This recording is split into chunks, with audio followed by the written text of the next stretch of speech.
Wow, hello. Sorry for keeping you waiting. Good morning, afternoon, and evening. It is Dee Dee. Hi, hello. Good evening. Hi, Zon. Hi, Ranger. Excuse me. I was just about to say the air is so freaking dry in here. I'm gonna have to turn on the humidifiers before bed for sure. Hang on, gonna blow my nose because I just sneezed.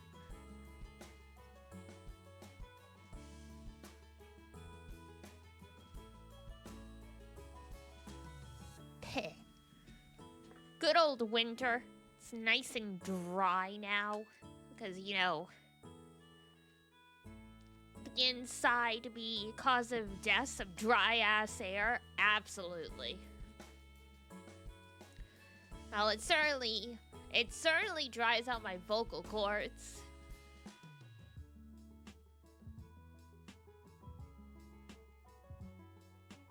And it irritates my nose, so I sneeze.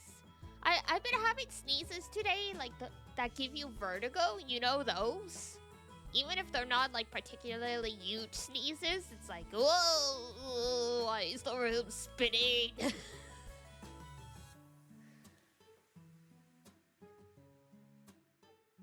Good times. Well, yeah, I posted it on the Discord for those of y'all who did see. I lied. Was supposed to be Pokemon. I still got Ace Attorney on the brains, so I was like, you know what? We'll switch it up. We've still got Pokemon on Sunday. By then, we should be done the game, hopefully, question mark.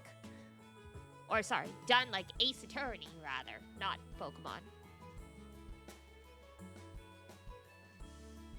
Also, I forgot to mention this on the Discord in gaming, but, Detective Instinct, Farewell My Beloved, which was a demo we played back during the summer that had, some very Ace Attorney vibes and also a Famicom Detective Club. That's getting released in a couple weeks, so very exciting. We're gonna have some more mystery games.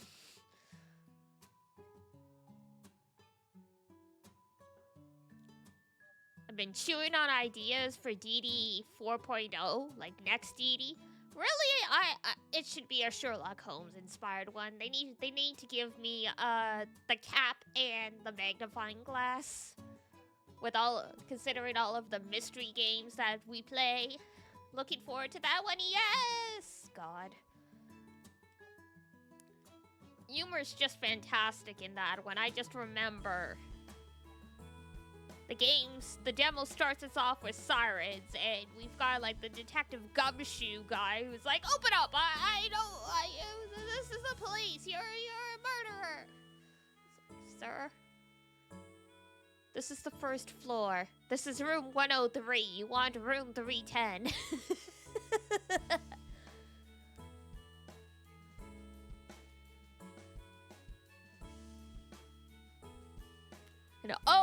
So since the chief of police told you it's okay, you expect me to go along with that? Because, yeah, I am. I'm not going to go against that guy. What do you want to know? That one will be fun. Yeah, it's specifically on the 26th? Is that a Thursday or a Friday? I can't remember. 26th is a Wednesday, even. It'll be disappearing into the abyss around 9 p.m. Gasp. The abyss got him by the toes, and if he hollers, it will not let go.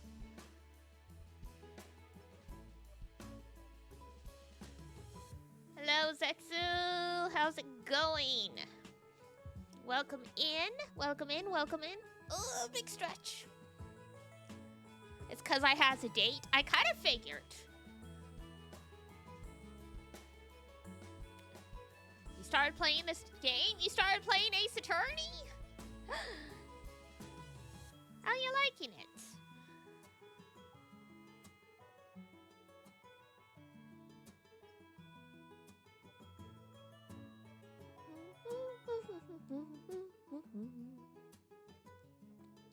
Pretty cool so far? Excellent. It's definitely one of my favorite game franchises out there. This one guy I've got about like 5 dates with so far. And what? Okay. At what point do we go steady nowadays? Because at this point, I think that's just your boyfriend. Like after 5 dates, I think that's just your boyfriend now.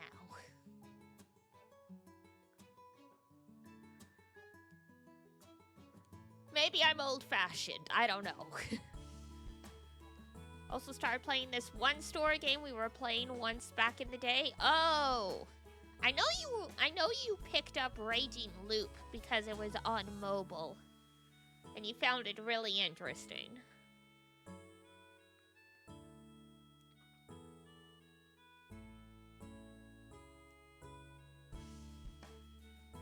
Oh, hey, not headphones. There. I knew there was something I forgot to do before starting.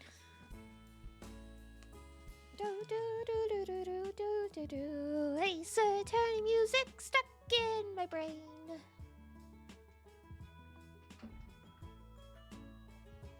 Ah, there we go.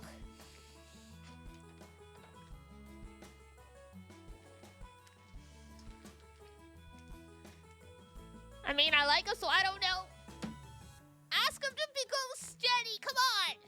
Come on. Come on. Do it. Do it. Do it. DD in your pocket. Do it. Do it.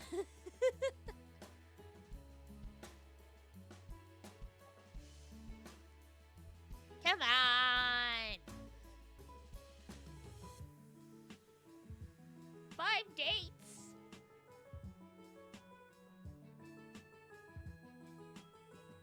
I can hint at it. What do you mean hint at it? Just ask him if he wants to go steady. Come on.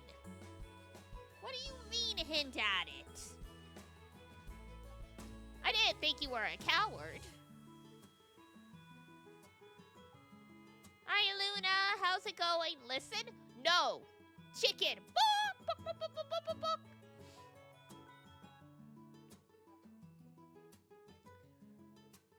Like, I totally get wanting the other person to ask. But life's too short. After 5 dates, it should just be obvious. Just ask. Just do it. Just do it.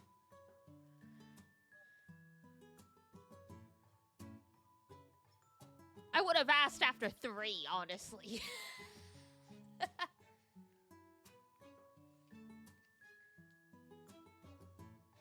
I've never been to one to ask. This is first time for everything. Come on.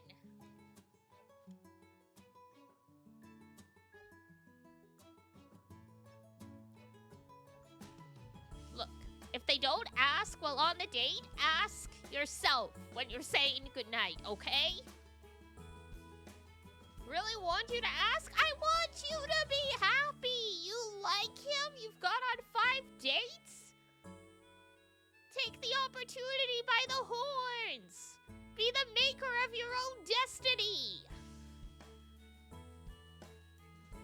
Coming from a girl who is old and has let too many opportunities pass her by because she was scared. Don't do something you might regret. That's all I'm saying. That's all I'm saying.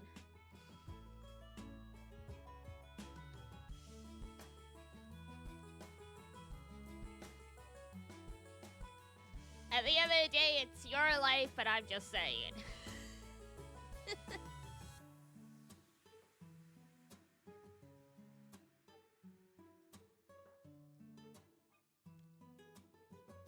Because, I mean, let's hypothesize here. If the end of date 5 happens, and there's no date 6, you're gonna be disappointed, right? You're gonna be sad. So don't let that happen. Guaranteed there will be more. Passes near all of my criteria. Yes, I score men. Don't judge me. I score women. What are you talking about? You like to nap? Hi, Art. Welcome in.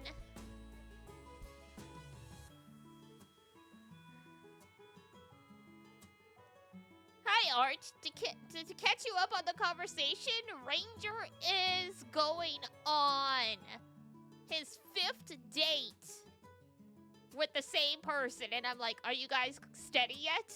And Ranger's like, I don't know. I'm not gonna ask. And I'm trying to convince him to just ask the dude to be his boyfriend if the boy doesn't ask at the end of the night. I'm like, 5 dates? Come on.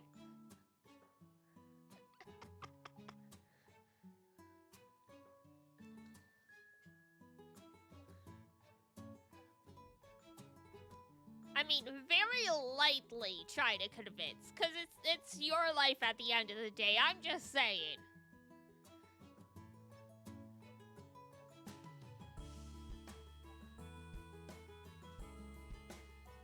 I've had entire relationships that ended before date 5, and y'all are going on a 5th date without locking that in? That's crazy.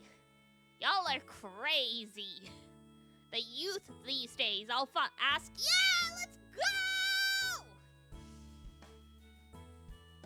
Data, please, what?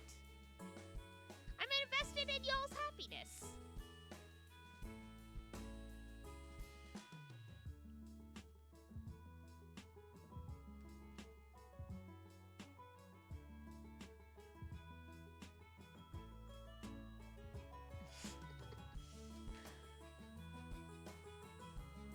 It's just a little fun fact that killed me.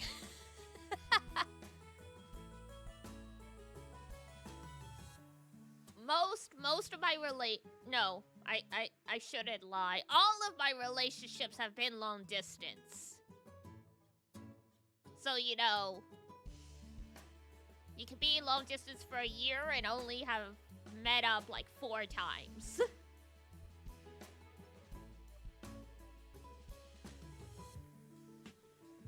I've had a mix, fair enough. Trying to find queer people without going outside in semi-rural Canada? Not that easy, you know?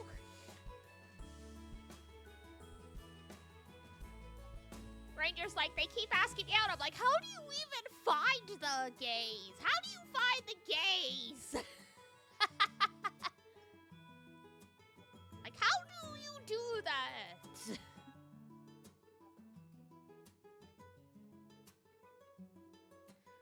I don't know. Teach me her ways.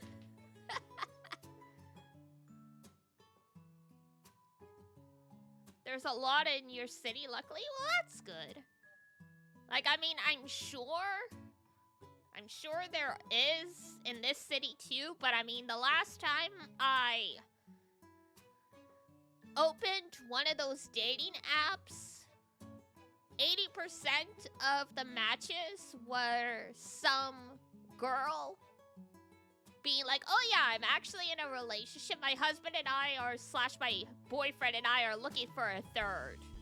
That was like 75% of what was there. So I was like,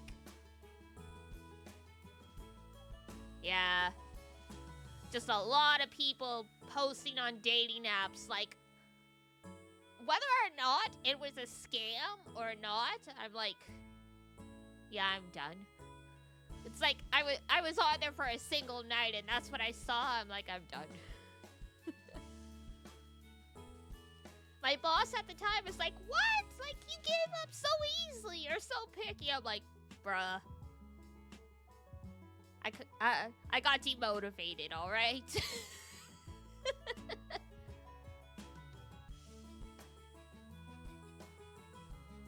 It's like maybe I'll try again, but like having to work yourself up to use those apps in the first place, and then having it filled with people being like, we just want an extra girl to bonk. I'm like, no. I don't like the idea of apps. I don't either. I don't like dating websites either. Finding people naturally and bonding, correct? That's why I liked conventions. But And now all of the people I know through conventions are married. There's like no one, there's not even scraps for me to like pick over anymore. So it's like now I would have to talk to new people. And like hell, that's gonna happen. But yeah, you'll ask them, don't worry. Now let's hope I don't get cold feet. If you do, it is what it is. It is what it is. But I mean, 5 dates? That seems like a pretty clear red flag, you know? That feels like you've been grandfathered in as their partner. And now you're just being like... They used to call that Facebook official. Back when everyone used Facebook.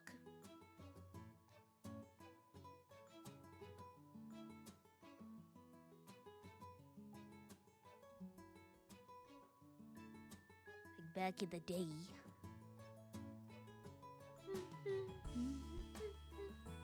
Gonna go walk your dog. Okay.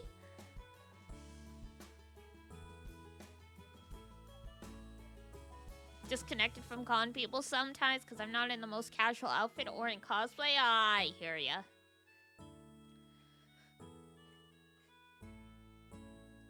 I mean, it is what it is. Unfortunately, a lot of people do think you gotta cosplay at a convention, but it's like, don't do it if you don't want to. Won't feel comfy. And besides, when you go out to dinner with people, you're not gonna be in cosplay anyway, so...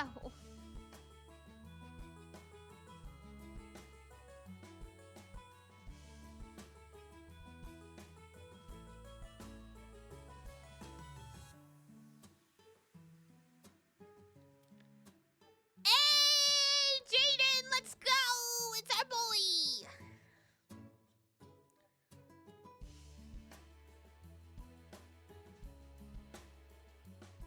You're gonna get your game on?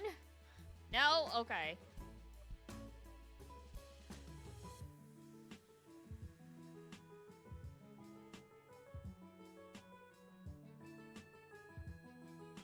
Xeno 3's, of course, of course.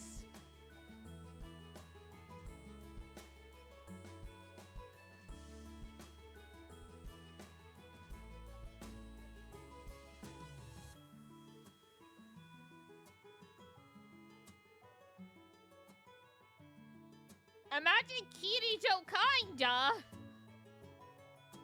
God, I guess that would have been from that time period.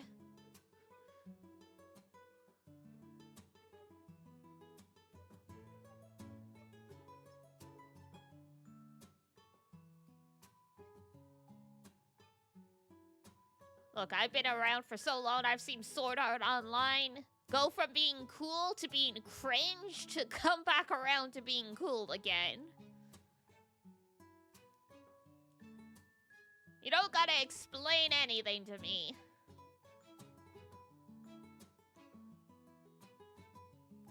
I've seen it all.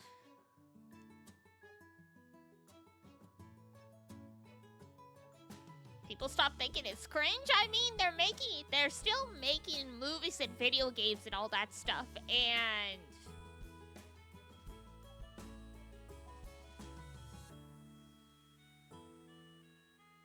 well, okay, so here's the thing. As far as I know, what ended up happening is the creator of Sword Art Online had a conversation with some friends, like female author friends, about feminism, and he realized he treated his female characters really poorly in the original novels, so he started rewriting everything. And because of that, he got rid of all of like the frickin' like incel neck bros out of the fandom. So it came back around again because the fandom is no longer filled with like frickin' like basement dwellers.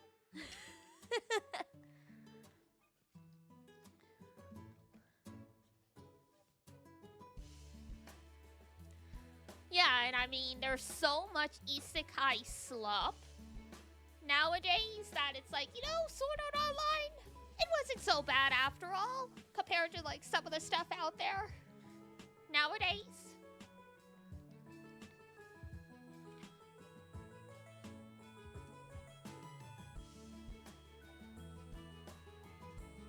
I mean, at least Kirito stayed loyal to Asuna, and it's not like, you know, Rudy from Mushoku Tensei where he ends up with like 5 wives and stuff. or Shield Hero also ended up with multiple wives. I'm starting to see a trend here, where instead of committing to it, the author's just like, we're just gonna have polyamory. Not because we believe in polyamory, but just so we don't have to choose and or piss off our fan base and or we just want all the women because this is self-insert OC. God, speaking of self-insert OC, have y'all freaking seen the latest tea in Rent-A-Girlfriend? Because now there is a new male character who is literally just the author's self-insert.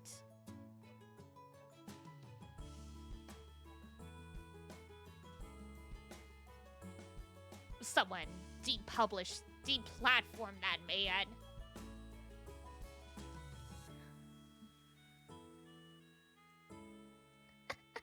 Look, I have 911 on speed dial. Excellent.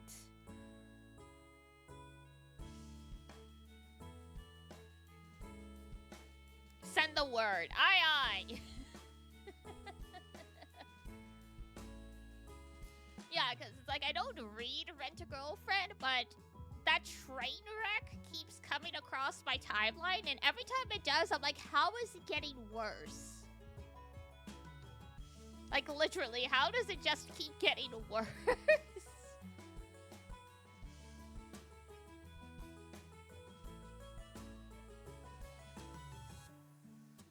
Like, at this point, I just feel bad for the protagonist. He's been taken for a ride.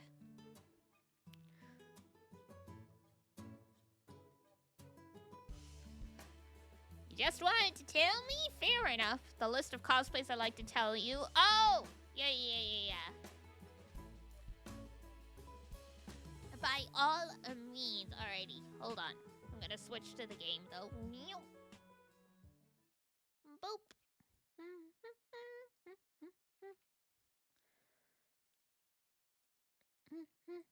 There we go.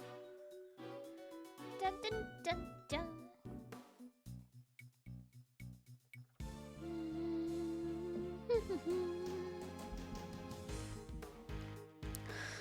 Hey, Chun-Li, let's go!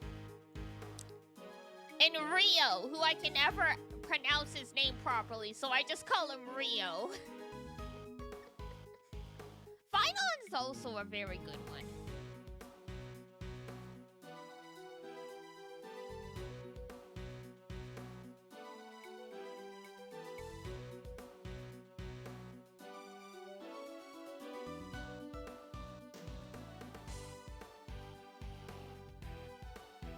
Ah, yes, the protagonist. Joker's also very good. Very good list. You'll notice a pattern? More or less, yeah.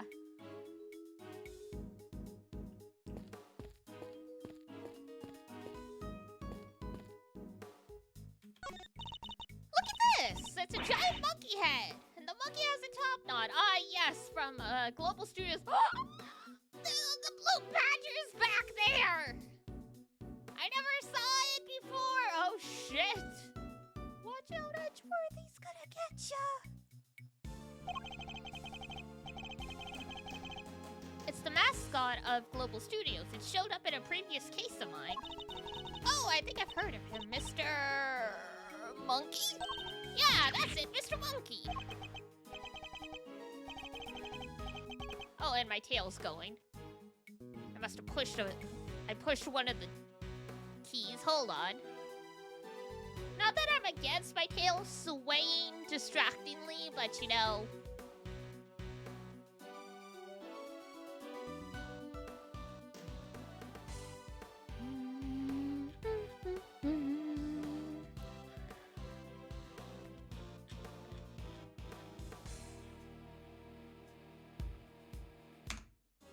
There we go.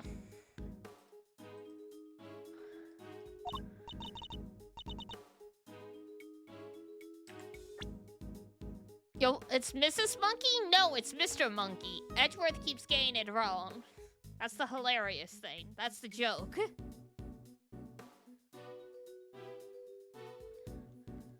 Is that so? Shame. Mr. Monkey sounds way cooler, don't you think? I like how they look at the camera after it's all said and done. Like, can you believe they cheat?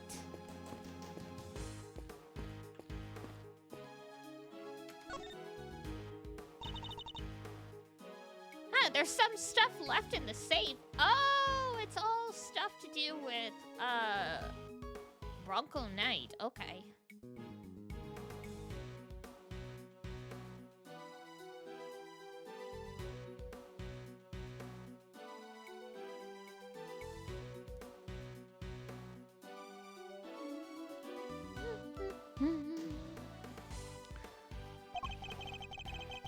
Yahoo! I think we'd better take a look, don't you? The owner will just have to forgive our prying. It's a document of some kind? Let's see. Yeah, document. And there's a photo attached too. This picture, it's of...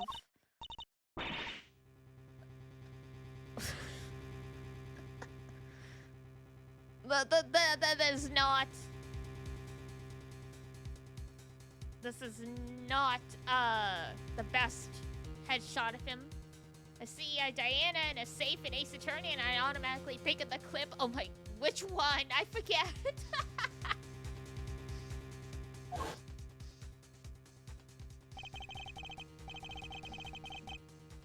The Yahoo? Oh!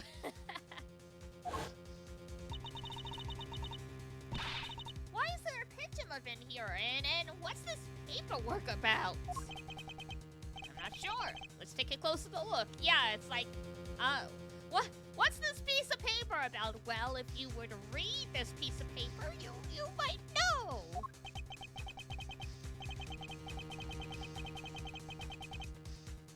You were right, darling. There's some sort of connection between Knight and Canis.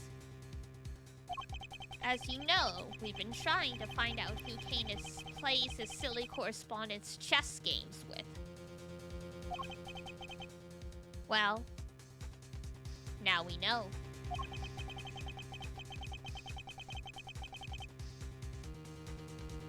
I'll be pulling Knight into my office for a thorough grilling tomorrow. And I'll make that worm admit he's Canis' lackey if it's the last thing I do. Well, it certainly was the last thing, Bronco did.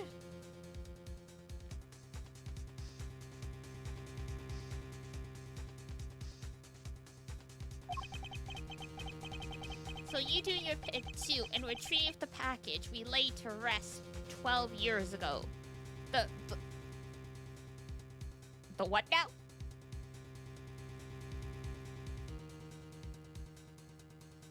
You guys did a time capsule? I'm sure it's still right in front of the planter where we left it. What if it isn't, though? Seems to be some sort of report on Knight. Imagine calling, someone in a report that you're reporting to, darling. Yeah, and it must be from around the time he was killed.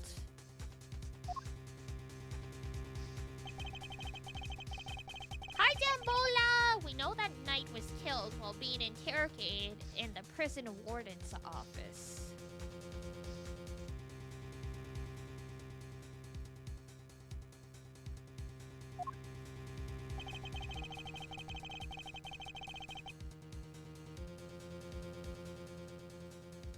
I think we can safely assume that this document was written by Fifi Legald, don't you?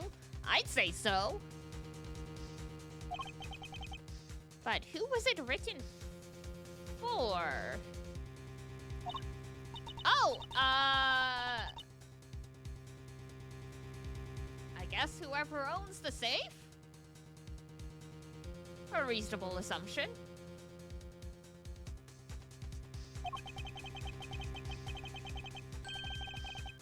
And I say that's likely to be the auctioneer, Excelsius the winner himself.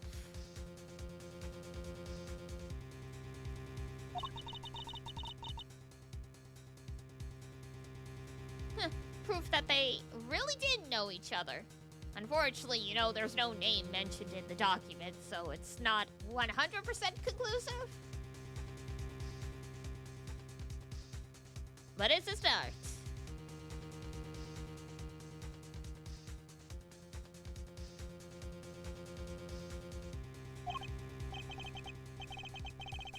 Indeed.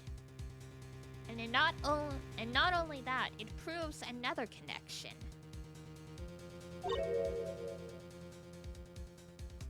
It does.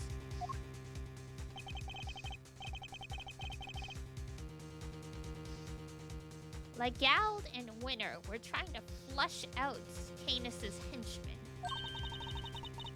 Oh, you mean Bodhing Dahada Canis? Oh, God. Of all the names, why is it that one?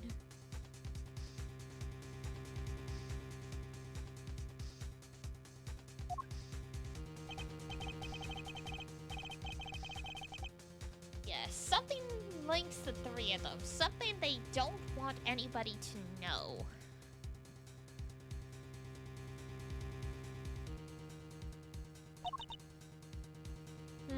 But what?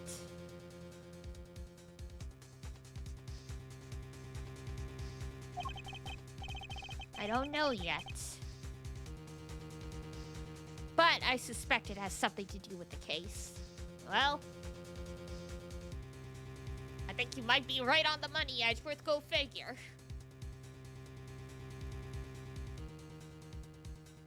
Barking up the right tree? Crazy.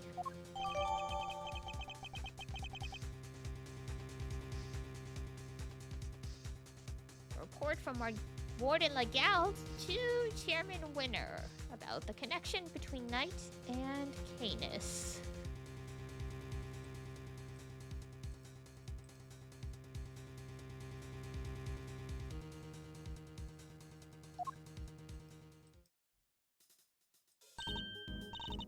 Wait, there's something else in here we've seen before.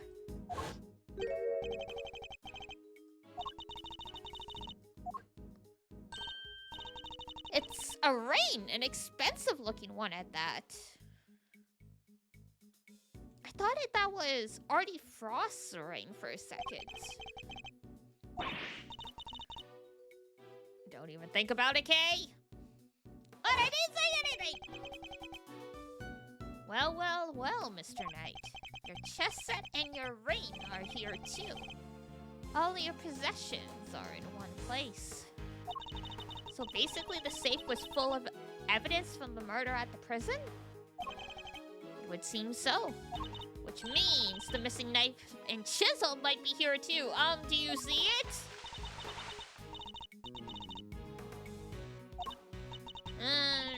No dice. There's nothing here apart from Mr. Knight's stuff.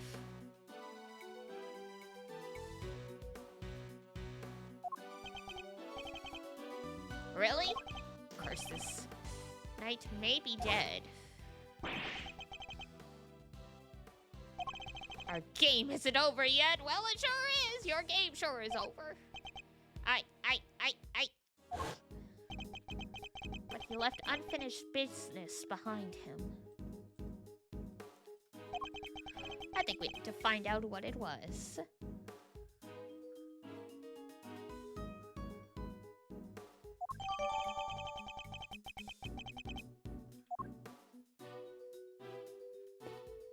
Oops. Could I interest you two in some cotton candy, perhaps? Huh?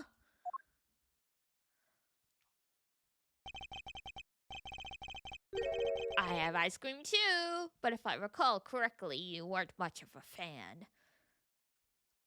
Hi, the killer. What's up? You! The killer! It's wonderful to see you again, looking so well, Mr. Edgeworth. What are you doing here? Yeah, it's just as I said, I'm selling cotton candy. Can I really not interest you in some? Parting Clouds, it's called. A very apt. Sweeter than death itself, and so delicious you'll feel like you're parting the clouds en route to heaven. He's the last person on earth that accepts cotton candy from. I was hoping to ask you about my little message. Did you manage to figure it out yet?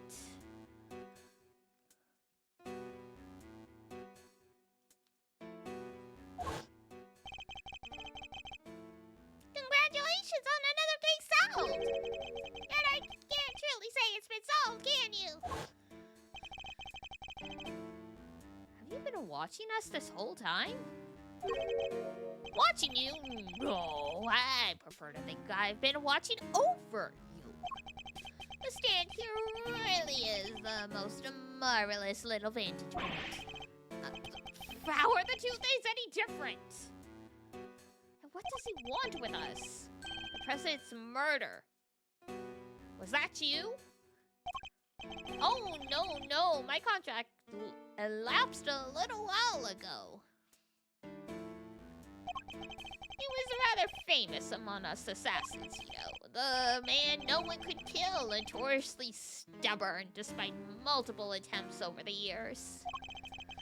And it wasn't just his brawn that kept him safe. He used bodyguards, body doubles, you name it.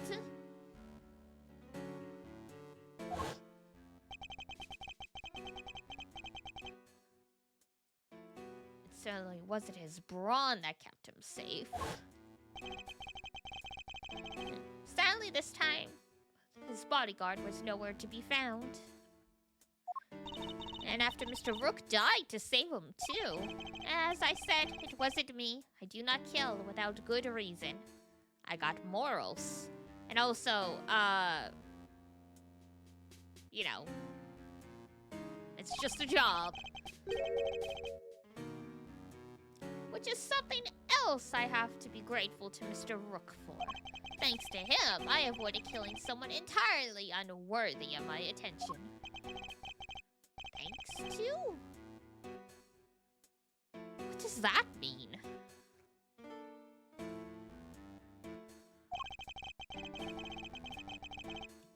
The person who hired me deliberately misled me as to the identity of my target.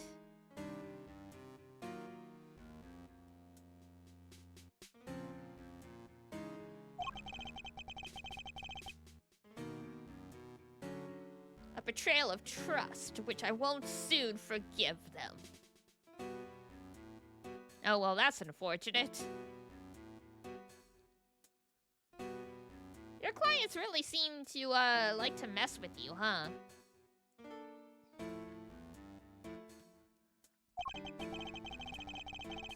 This is why I'm currently doing all I can to track them down.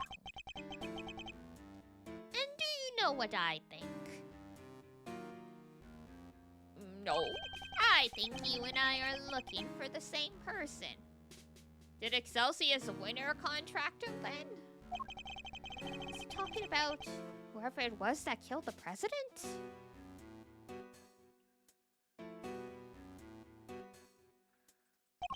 And who is this person, if you don't mind me asking? Oh, come now. I can't tell you that. It's against the rules.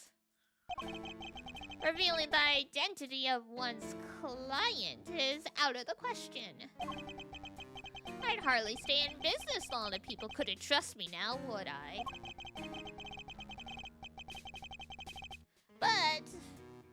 that doesn't mean there's anything to stop me from catching up with them in my free time. And what are you going to do when you find them? Why, dish out a little justice for the betrayal I suffered, of course. What? What are you saying? What's gonna happen to them? I think you can imagine. Well, this hasn't exactly been a pleasant catch-up. Let's just pretend we did hear anything.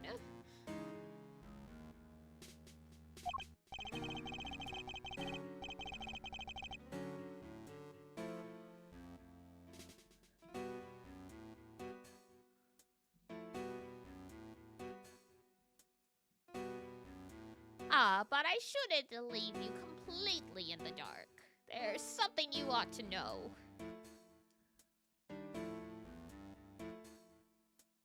Yes? Our mutual friend Bodhim Tata Canis. He escaped 3 days ago. Could you not have mentioned that sooner?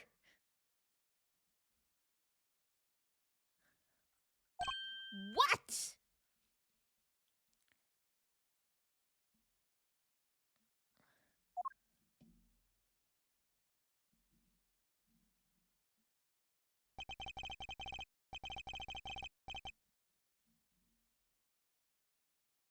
Three nights ago, to be precise. His cell was suddenly empty.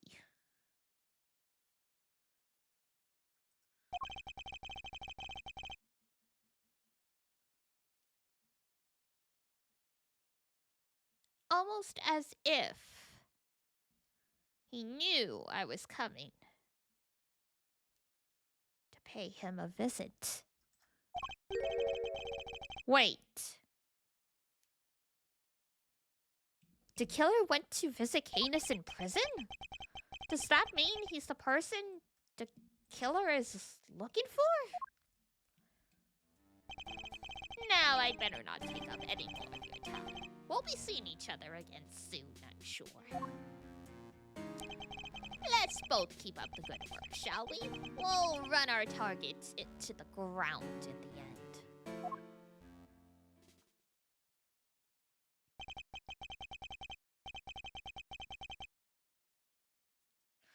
First a killer, now Canis. 2 assassins on the loose. Oh boy!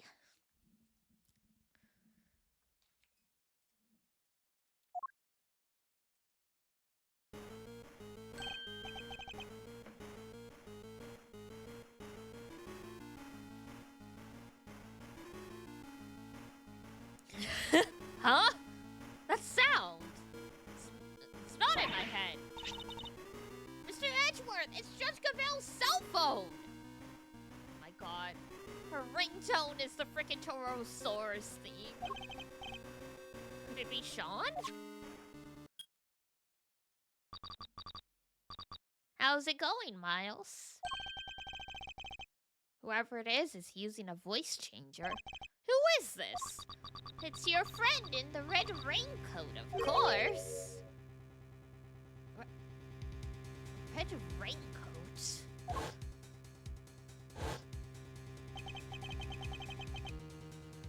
You're the one who abducted Kay. Bingo! Well figured out, Mr. Genius Prosecutor. I can't hear Mr. Edgeworth, sorry. Where's the speakerphone button? I was surprised as anybody when she lost her memory like that. Talk about a curveball. Hey! I'm standing right here, you know! But never mind all that. I called to talk about something else.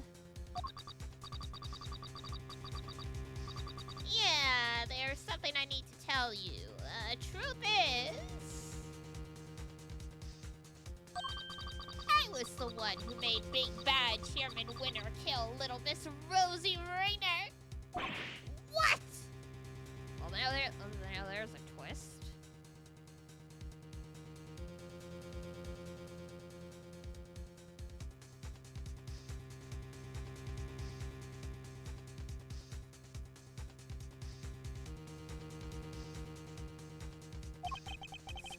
person the killer was talking about. I also called to say thank you. I neither want or need your thanks. Sure, but you deserve them anyway. Guess the penny didn't drop yet, huh? You're right, I abducted Kay, as you put it. But why would I do that, That's right, because I needed you to help me make sure that Winner got caught. No. If Kay was a suspect, you'd have to look into it. And if you looked into it, you'd be sure to unmask him eventually. After all, you're a genius, right? Everything worked out exactly like I planned. Oh, but there's something else you should know. Something you didn't figure out yet. Was it Winner who kidnapped Judge Cavell's boy? You! How do you know about that? Well, I mean, he's calling you on the judge's cell phone, so, you know. You did good. You and the good judge are more similar than you know. I think you might even become friends. After all, she visited you at the detention center, right? Seems pretty pally to me. They possibly know about that. She didn't even use her real name when she visited. She pretended to be Detective Gumshoe. Anyway, you want to know how I knew about the kidnapping? That was nice and simple, at least. Because sweet, innocent little Sean is here with me right now. What? No! Ooh, sounds like that one was a real surprise. If only I could see your faces. Well, okay, what do you say? Why don't you come and steal him back, like you said you would? You wouldn't want the amazing Yatagata's first commission to be a failure, right?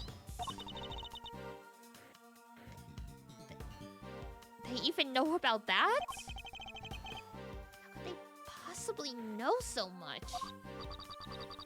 Oh, don't get the wrong idea about dear old Excelsius, by the way. Papa Winner's still a villain through and through. You wanted to kidnap Sean? I just got there first. And then you just got plucked up. So there were 2 kidnapping plots? Ah, the price of popularity, huh, Sean? Woo, what a bunch of clowns. His goons kidnapped his own son by mistake. Is Sean really there with you? Prove it. Put him on the phone. Oh, he's here, but I'm afraid I can't do that. He's, sleeping. Oh, that's so sweet. And why should we believe you? You might not be the kidnapper at all.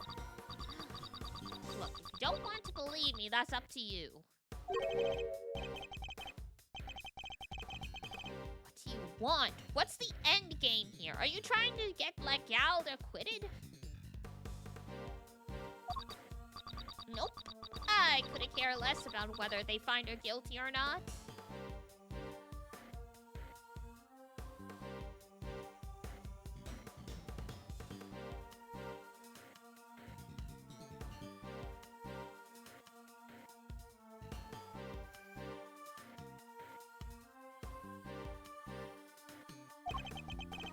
So whoever it is, they're not the same as Chairman Winner.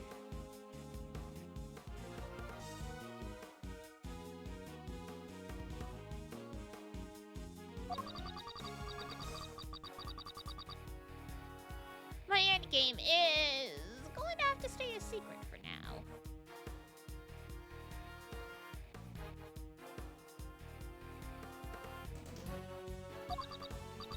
Alright. Nice talking to ya. You kids have fun, okay? Don't do anything I wouldn't.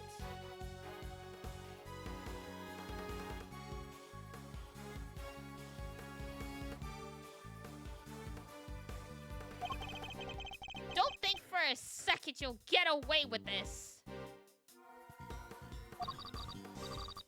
Oh, don't worry. I'm counting on you to at least try to track me down. That'll be half the fun.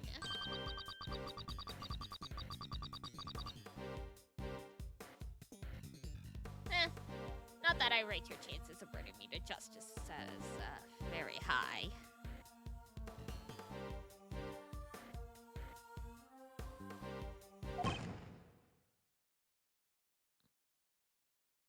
Huh?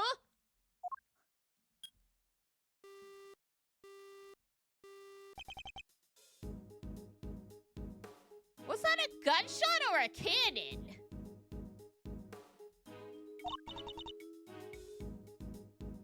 Who was that? I wish I knew. They did give us enough to figure that out deliberately, I imagine.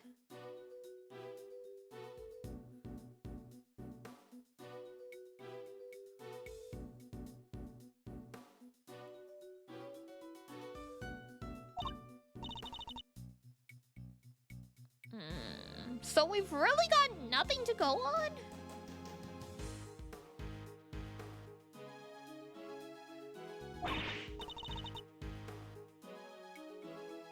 That's not fair! They sure knew a whole lot about us!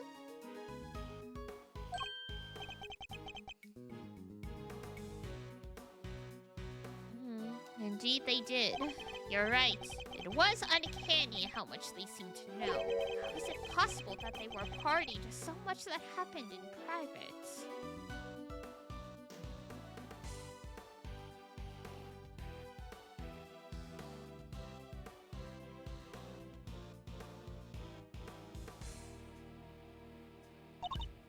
Right? They knew everything about the whole kidnapping situation, too.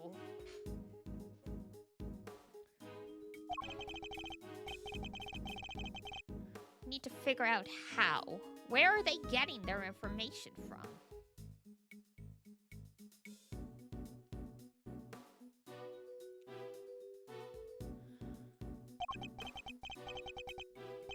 Let's consider this carefully. What were the things they knew? Just about everything under the sun, let's be real.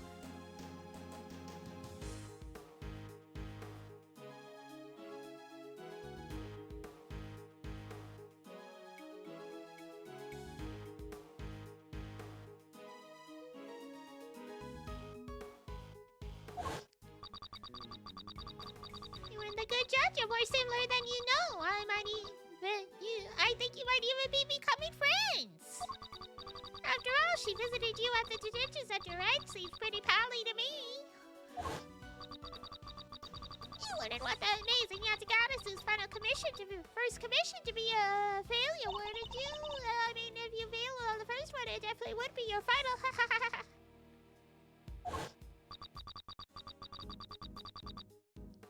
Sounds like that one was a real surprise. If only I could see your faces. That's it.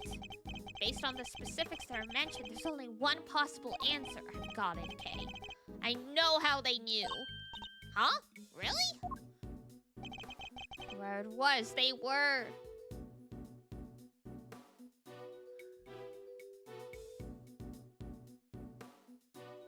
Following us? They must have been following us. What? Tailing us this whole time?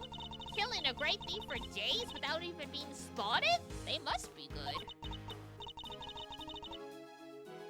No way, they can't have been following us. Huh? What makes you so sure? Don't you remember? They said they wish they could see our faces. Oh. Right, I forgot about that.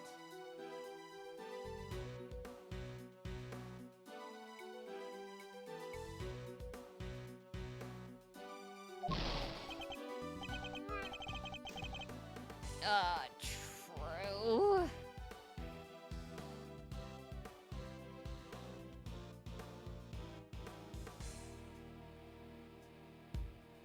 I think she might be right. Frick.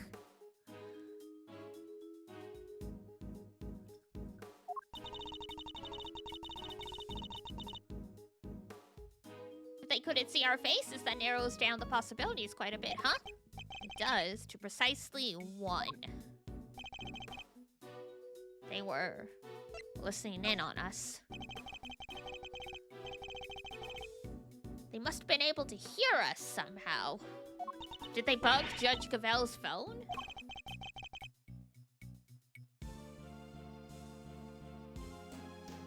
Think about what the kidnapper said. Sounds like that one was a real surprise. If only I could see your faces. Only I could see your faces. That means they couldn't. So they weren't filming or following us. Okay, so, what? They hit a bug somewhere? Let me take a look at the stuff in my bag. They have concealed it. We need to go back to what they said again. Yes, they somehow knew about something they shouldn't have. Judge Gavel's impromptu visit and our conversation in the visitor's room. So yeah, they bugged the judge's phone then.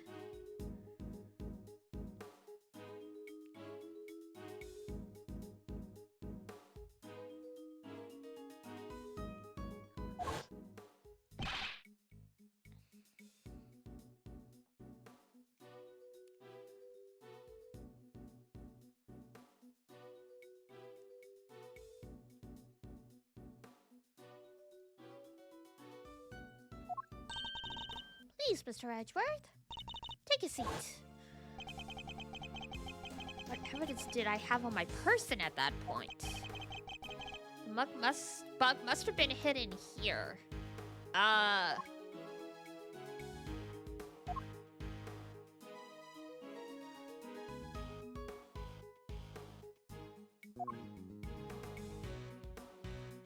He didn't have anything on his person. He was in jail.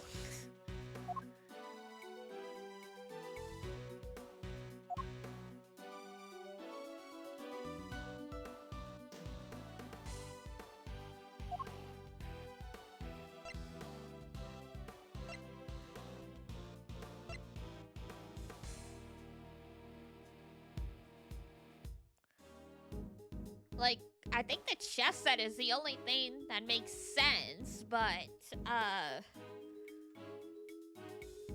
literally he was in jail. Like, why would he have evidence on his person?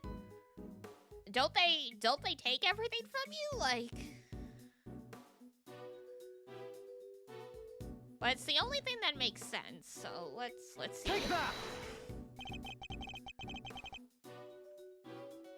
No? I'm not sure I see it. Ah, frick. Cinnamon Toast Crunch.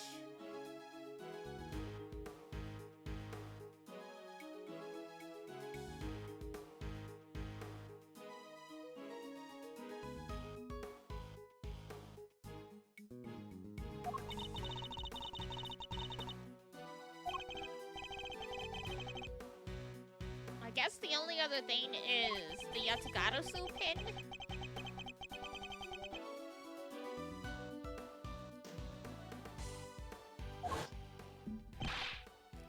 Oh my god! Skip, skip, skip, skip, skip.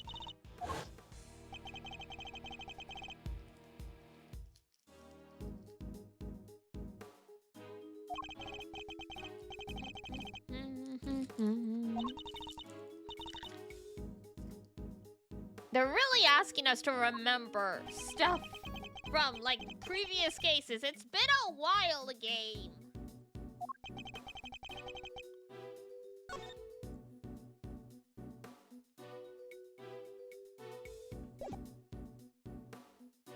Take that! Ah. Music stopped. There we go. Okay, can I take a closer look at your badge? Hmm? The Yatagarasu pin? No, it's mine. Pardon? Seriously, Mr. Edgeworth, sure, you're a great thief's assistant. But that doesn't mean you get to wear the pin right away. You have to earn it. That is not why we were asking. My girl!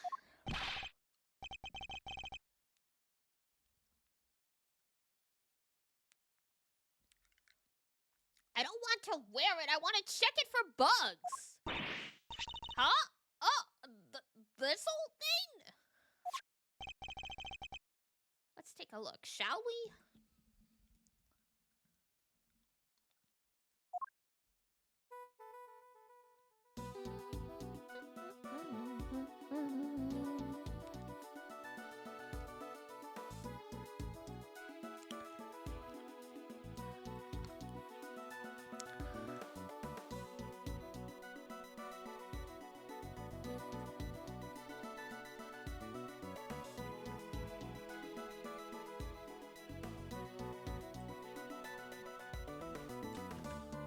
Rotate, spin it around. Oh! What the hell? That is so freaking tiny.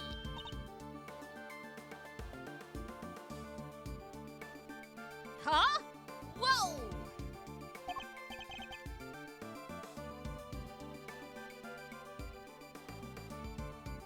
Heh. So I was right.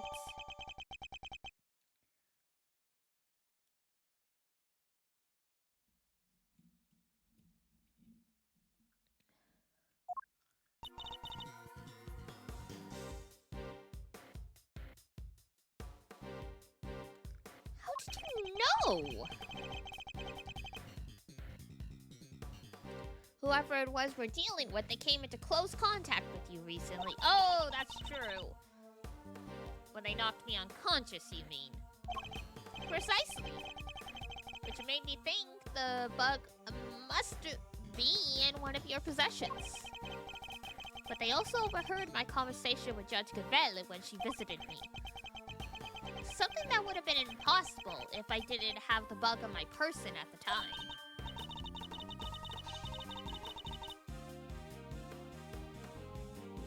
I get it. So you thought back over what they let you keep hold of.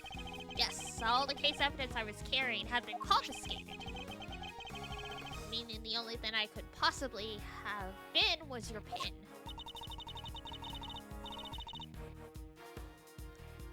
So they were listening to us this whole time? And they heard everything we said? I suspect so. Everything to do with this case and more.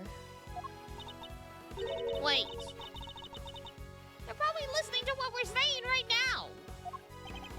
They may well be, yes. Hey, jerkface! Hey! Eavesdropping coward, why don't you come out and show yourself?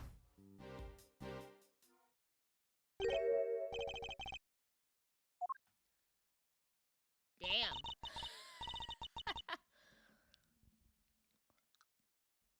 Ow, ow, ow, ow, ow, ow, dang it!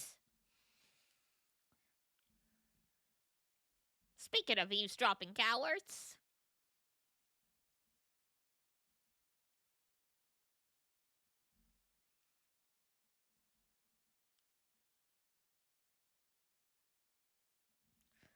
Ow, ow, ow, ouch, dang it, huh? Oh, look, it's Tabby.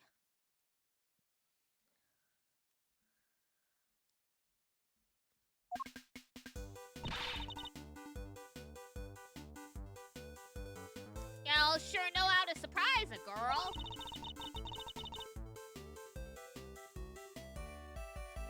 Gotta shout that loud without a word of warning? Yes.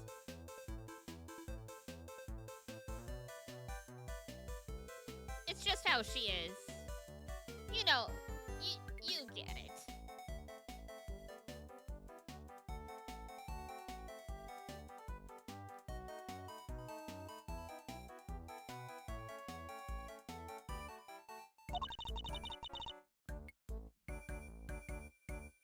Made me jump halfway out of my skin.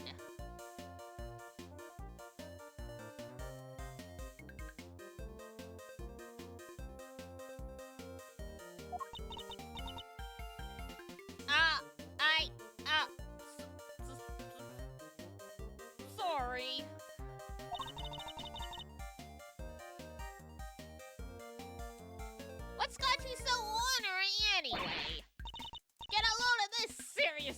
make your blood boil except, journalists. Useless ducks. Well, I'm all ears. I wonder if we might be better off keeping it to ourselves, Kay? Assuming we don't want this to be all over the front page of tomorrow's paper, that is. Oh! Thanks. Nearly walked right into that one.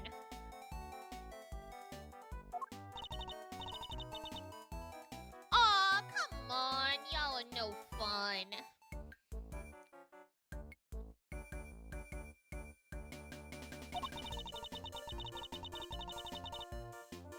I was counting on you opening up and spilling the beans all over this here plaza. I better switch off the bug before I forget. There's a switch on it?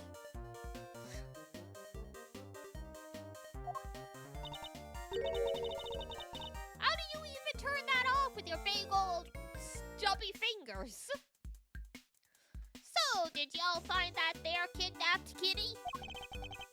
Speaking of which, the child you saw being taken away. Was it the boy in this photograph? Huh? No, that ain't him. The kid I saw looked dumber in mud, even if he did have on some fancy school uniform. Rip. No prizes for guessing who she means. Huh. So Miss Lloyd managed to confuse matters once again.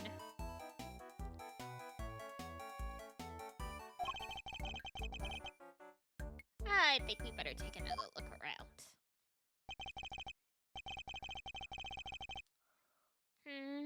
Back to square one. Hopefully we turn up something new. We can only hope.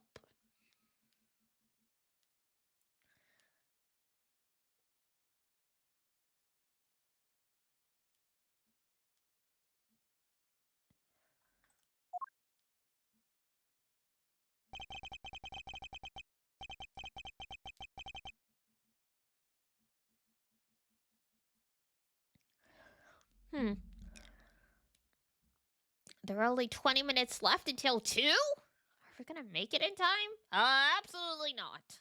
Rest in peace, Sean Fenn. You got your first starring role in a movie, and that was all she wrote.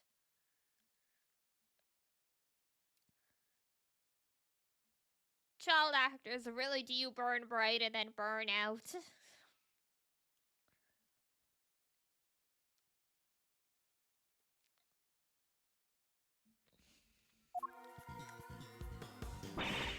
Wait! Mr. Edgeworth! It's about the phone call! There was a weird noise in the background, right? There was? How did you not hear that bang?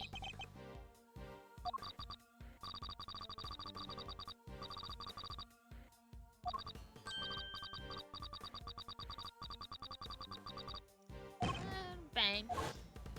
Wait, she's right. We heard a loud bang right at the end.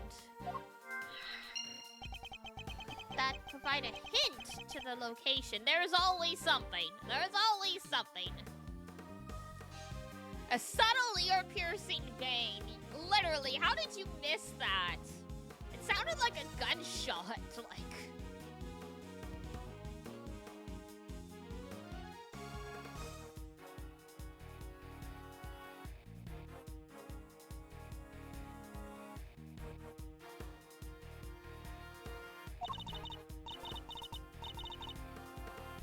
Uh-huh. A loud bang, you say. I see. Will you stop eavesdropping? Boy, you never get any cuddly, do you, Ruffles?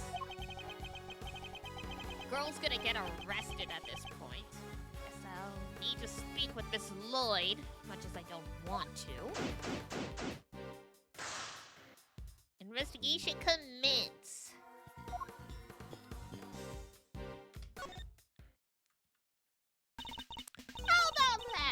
Help with little old me and you'll make a giant leap closer to solving the case.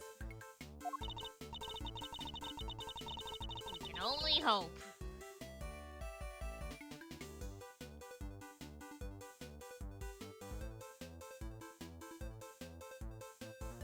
Closer?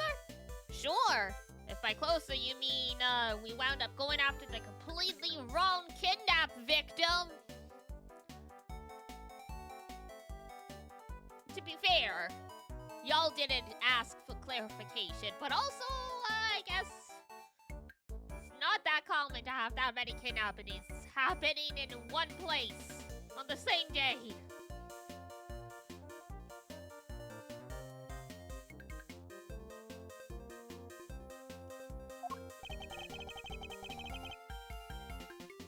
She must have barely looked at the photo at all. Oh, I guess they did show it, and she just... Frickin' great. Oh, really? In here I thought I'd given y'all the tip of the century. My bad.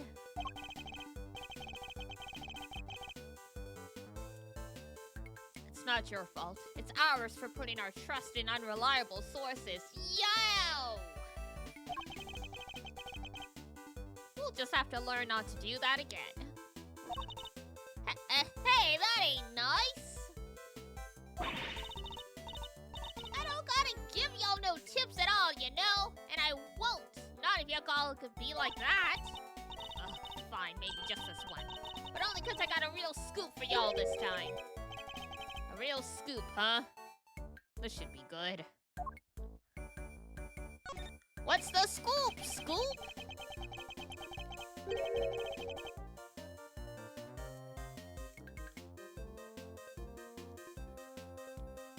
Fine. I'm not expecting much. But you got my attention. What's this scoop of yours?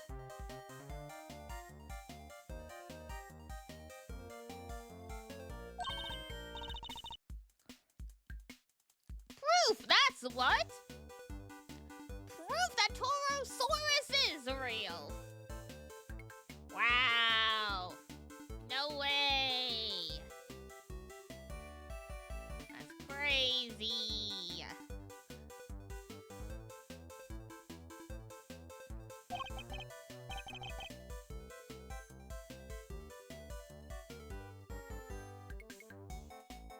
Okay, we're leaving.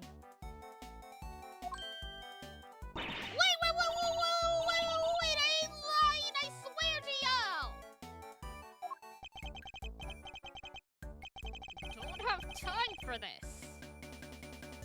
But also, I suppose we don't have much else to go on.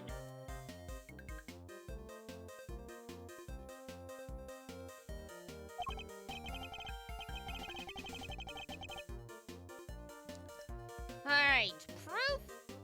What kind of proof? Did you capture something on your tape recorder, perhaps?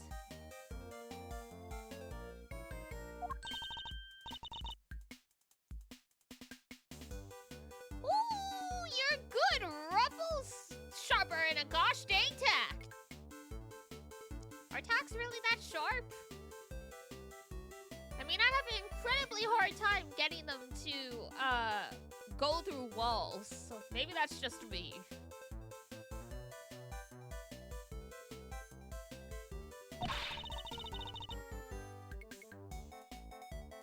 I captured the sound of that big old beastie breathing fire. Really? You don't say.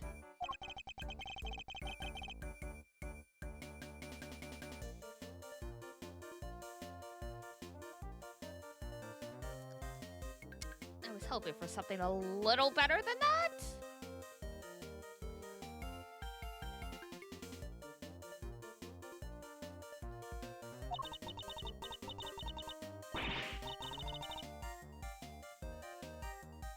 Hey, don't make that face, dang it! I ain't lying! No, you're just very confused.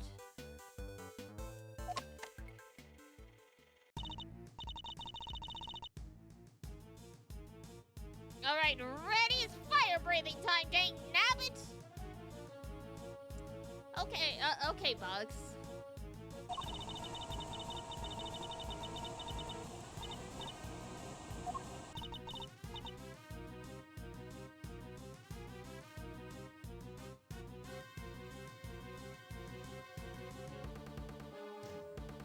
That just sounds like static. Kinda hard to tell over the shouting, but it could have been something breathing fire? Maybe?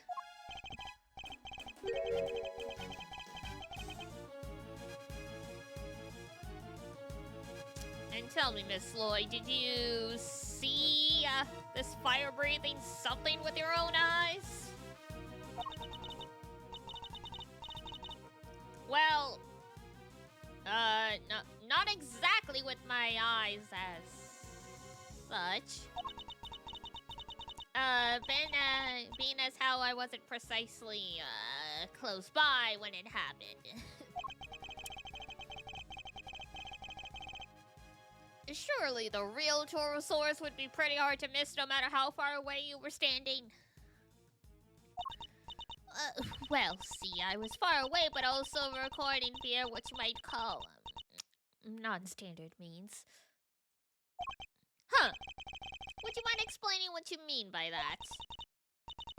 I really dug myself in a hole here, huh?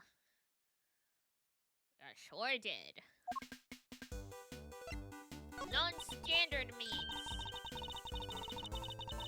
Well, I might have could have rigged up a little wireless intercepting hopping to do a little scoop detecting.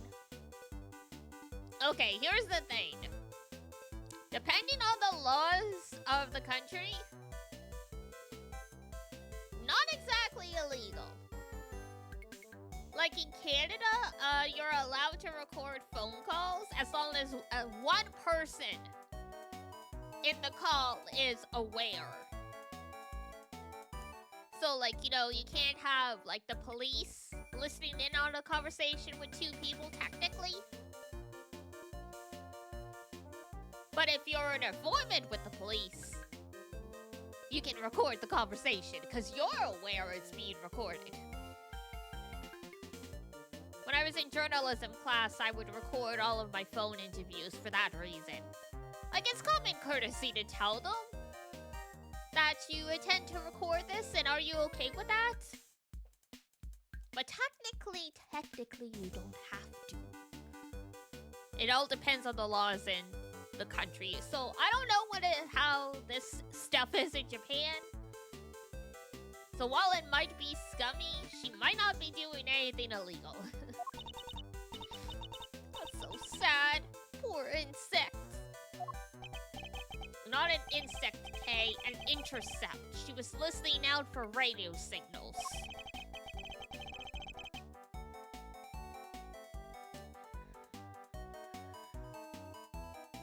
It would have allowed her to listen in on any nearby transmissions.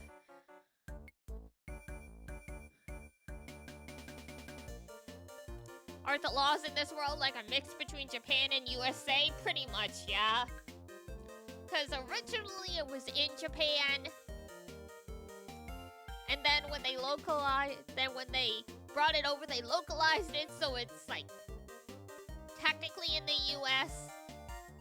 And then now it's like they're like, oh yeah, it's the USA, but it's an alternate world where like the Japanese had a much bigger influence, blah blah blah blah blah, something like that. Basically, they're like, you're thinking too hard on this. Just let it go.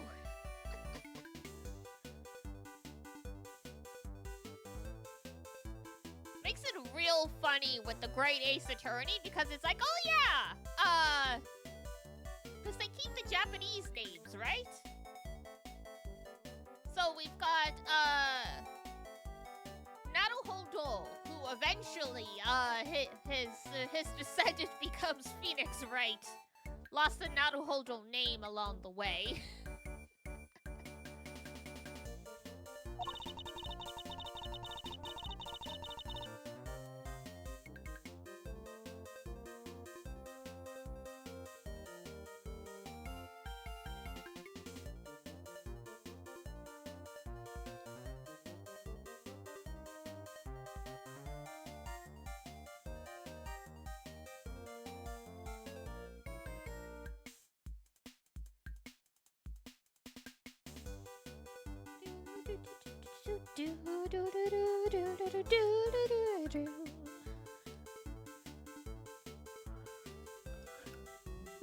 been down here at the big building sniffing around the past couple days.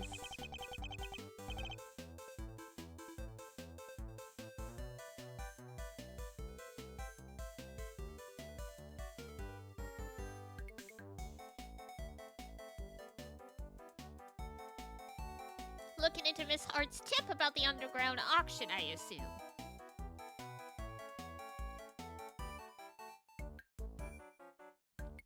Seems reasonable.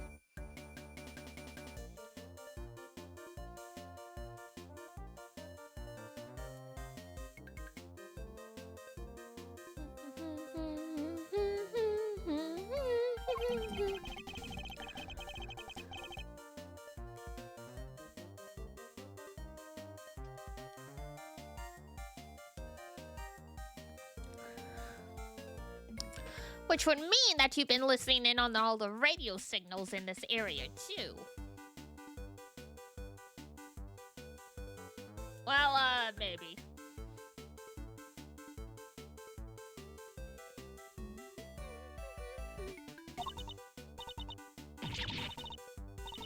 Sure have, which is how I wound up hearing the most thunderous ear-splitting noise you ever did hear. Oh. She heard... She would have picked up the bug. Whoops.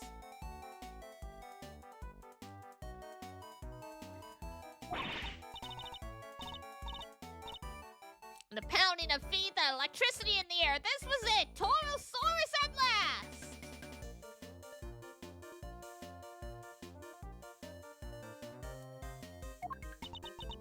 You made up everything except the roaring sound, didn't you?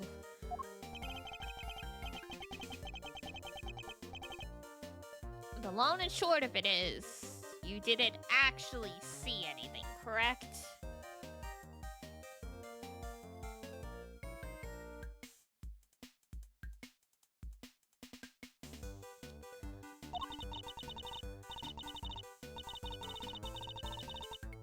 Hey, I don't need to see anything. See things. I'm a writer. You hear?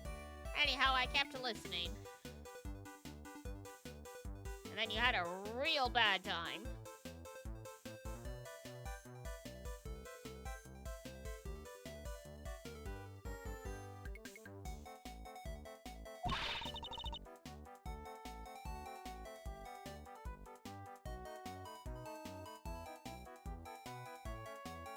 Your pal there's voice hollering fit to beat the bands. What kind of...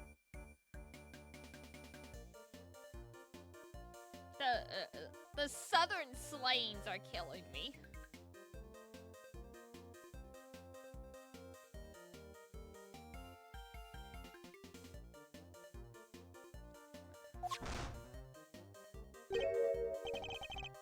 And that's when she fell over.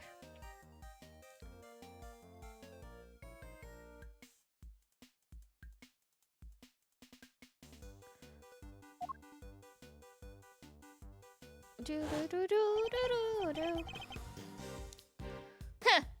Sorry about that. You know how it is.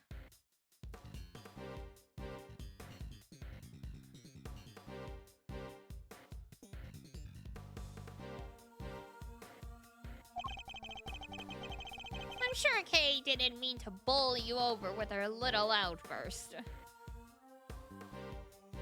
Yeah, as far as we knew, no one was listening, so you know.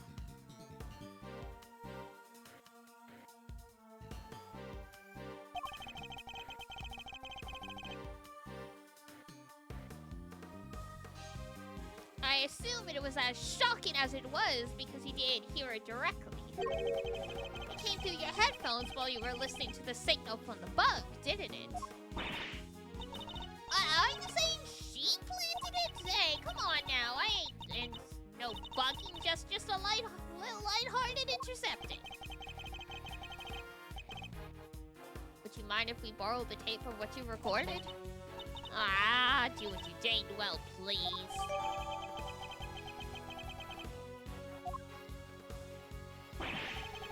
Oh, Mr. Edgeworth! Why is Gumshoe on all fours? Mr. Saint, Miss Berry! How's the search going? Did you find him? Not yet. Poor Sean. Sean? Oh, nothing. Just a slip of the tongue. Guess they still don't know about the kidnapping. We did manage to find Eustace, yes. We did? That's great! Thanks so much. Now maybe they won't arrest me again.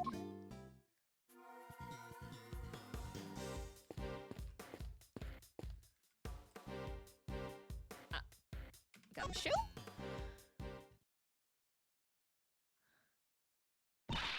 Stop, Gummy! Why are you running away from us? Oh, was he trying to hide behind the taxi?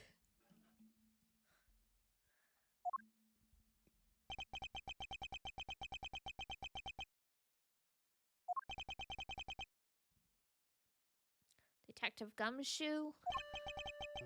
When you gave up your badge, sir, I didn't know what to do with myself. You stay right where you are, detective. So I thought. If you weren't gonna be a prosecutor anymore, then maybe I shouldn't be a detective. Your career is independent from Edgeworth. Come on now. But I was wrong. Even if you're not around, I'll always be a detective. My job will always be to investigate crimes. And us detectives don't just investigate when prosecutors ask us to. We have to be able to look into stuff ourselves, too. Is that what you were doing just now? And back then, too. You should thank your former subordinate for what I'm about to share. In his desperation to help Kay Faraday, he gave me a valuable piece of information. So Rosie Rayner's autopsy report. When I went down to the detention center to see how Kay was doing,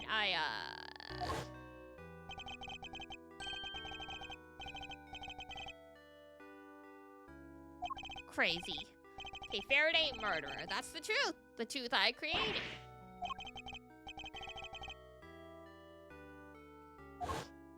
What a messed up dude. You overheard that? Yeah. So I went back and looked over the evidence, took out a little something I thought might help. No way, Gummy! You're the best! I'd be in prison right now if it wasn't for you. My pleasure, kid. Good to see you got your memory back, by the way. Thanks. So anyway, like I said, I'm investigating stuff for myself these days, and that's that. Gummy! Don't run off again! We get it! You can look into stuff for yourself now! That's great! And it helped me right when I needed it most. But right now, we need you to work with us. I'm no longer a prosecutor or indeed an anything. But we're investigating a case regardless. I ask you this not as a prosecutor, but as a friend. Yes, friends!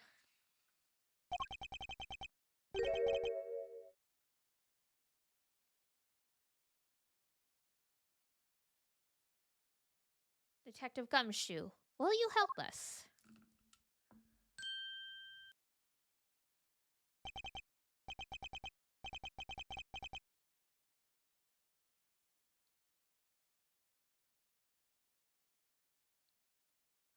Aw, stop it, sir. You're killing me here.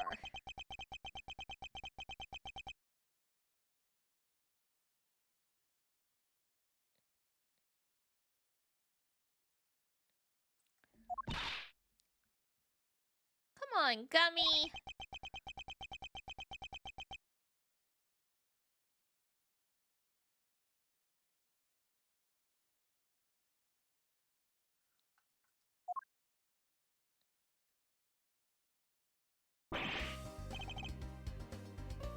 Alright, I'll do it. Just stop bowing and being nice to me, okay? It's weird.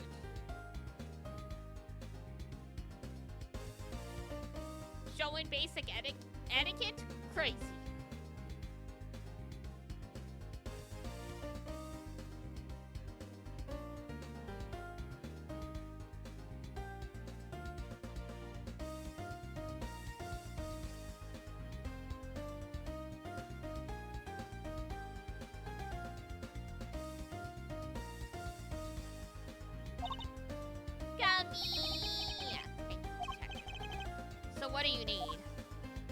have you been up to?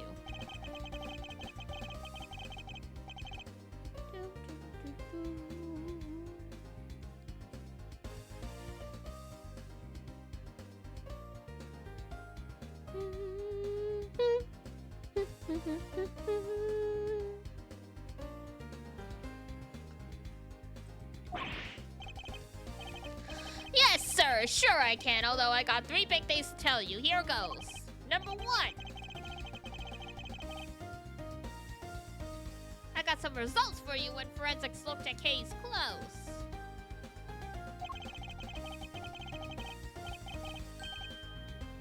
They found traces of what looked to be a powerful sedative. Brand was, 3 Z's. Really?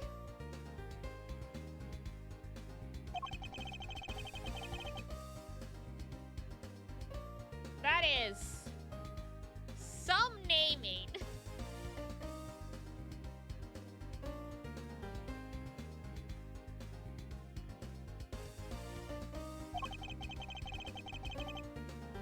Before she was taken to the roof of the big building. Sure seems that way. Now for number 2.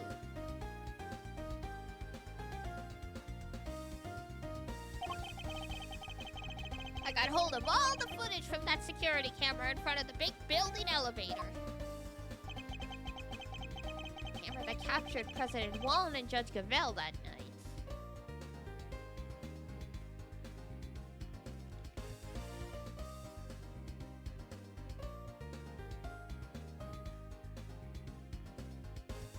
This guy, how does he even wear suits? Like, really?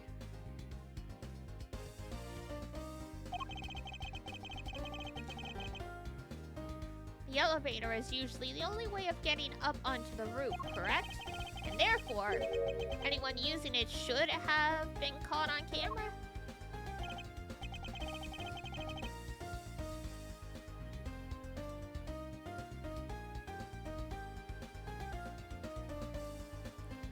That's right, so wanted the tape back to 2 nights ago?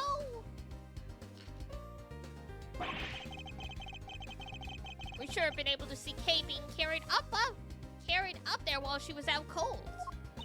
And? Did you spot me? I watched it all on fast forward, everything from 2 days ago till the end. Yes, and? Nothing. No sign of Kay anywhere. I thought it was too good to be true. So how did the kidnapper get her up there? I think we'll need to look into that in a little more detail. And the last item on your list? Yes, sir! This is the big one! The third thing I have to tell you is... It's great to be working with you again. Gumshoe. I'll help you catch that purpose the last thing I do.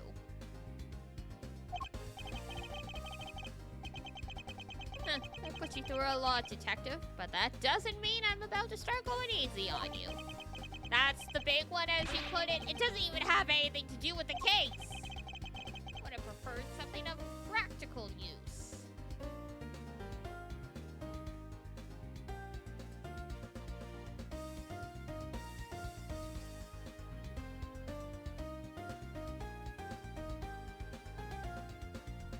Oof.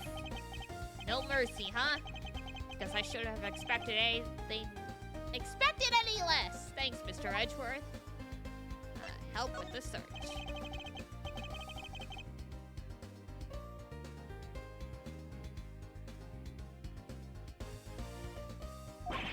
Kidnapped? Yes, his name is Sean Fenn. Oh, wait. The kid with the horns? Huh? You know him. Saw him earlier today. You mean this morning? Yeah. Got off that bus over there, and then he walked up towards the garbage disposal area. Where's that? Just over there. It's where all the offices in the big building put their trash before it gets taken away.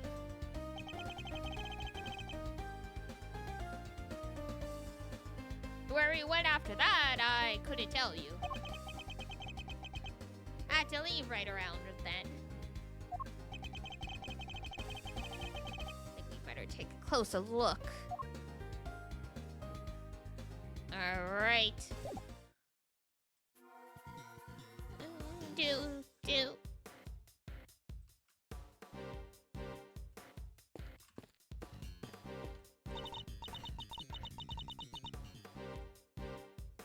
So Sean walked off in this direction, huh? Where'd the big frickin' green arrow come from? I scour the scene and inspect anything that catches my attention. Carton of milk. This milk carton. That's the same brand Sean drinks. Something happened to him here.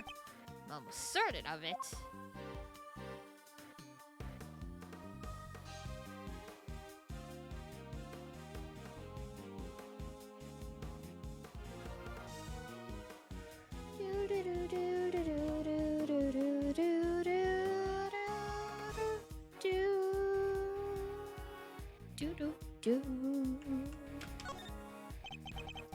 This trash is collected at 11 a.m.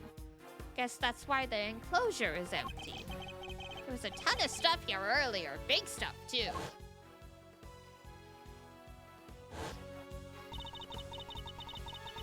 Today must be the day they take the big stuff away. Sure looked that way. I'll bet the big squisher machine squished it all up good by now. They don't do that with the large items. They just take them away as they are. They do, huh? How do you even know that, sir? Wait. Mr. Fender's pretty keen for you to join him, right? I'll bet he sent you some kind of pamphlet on how to throw your stuff away for when you move office. You're spookily insightful sometimes, Kay. But only sometimes. Based on what we've seen and what Detective Gumshoe told us, I think there's a strong possibility that Sean was abducted from the garbage disposal area. Yeah, it's kind of out of the way of prying eyes, huh?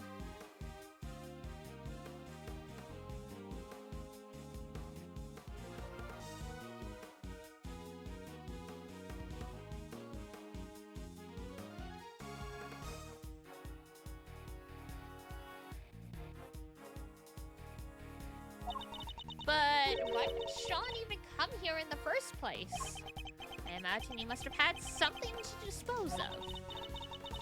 But the truck's already come and gone. I guess we'll never know what that something was now.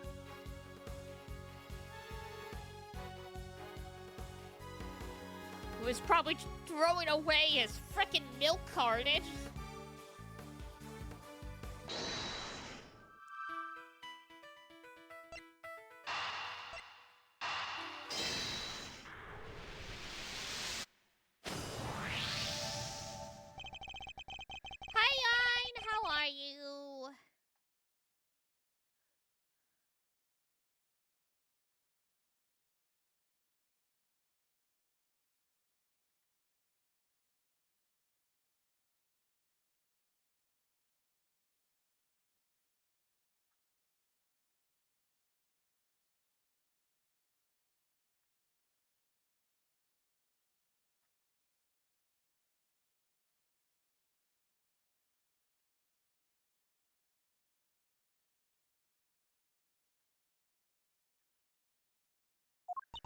How's the investigation going? It's Friday, so yippee, yippee, indeed!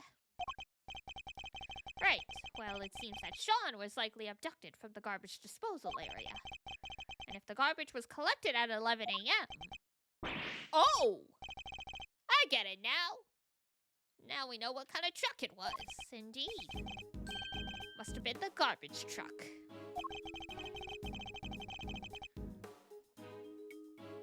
But the police officer who told us about it didn't describe it as such.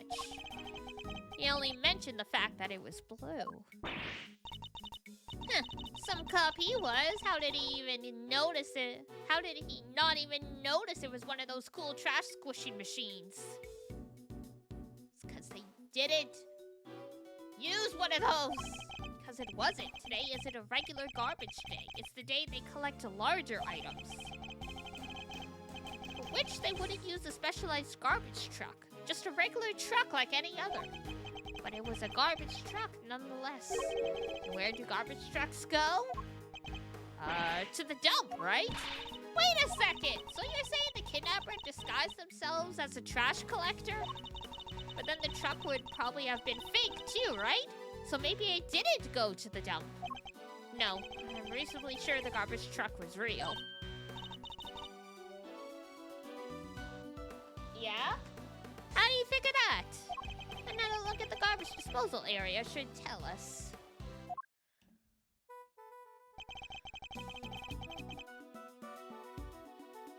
It tells us that the garbage truck must have been real. The fact there's nothing in there? I guess?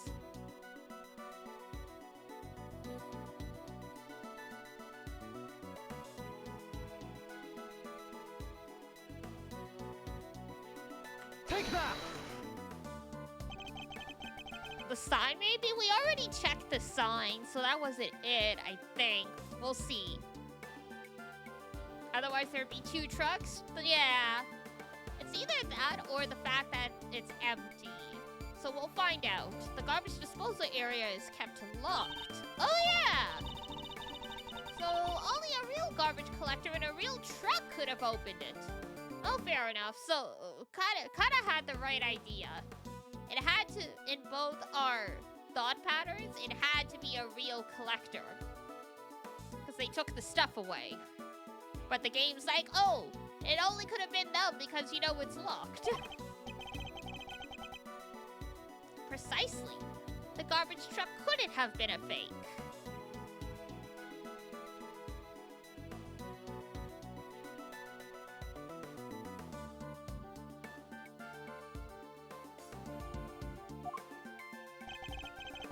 Perhaps whoever abducted Sean put him in a large cardboard box that they'd prepared for the job. Imagine getting kidnapped and stuffed in a cardboard box. As we all know, lockpicks don't exist. Nope. Lockpicking? Could it? Sounds impossible.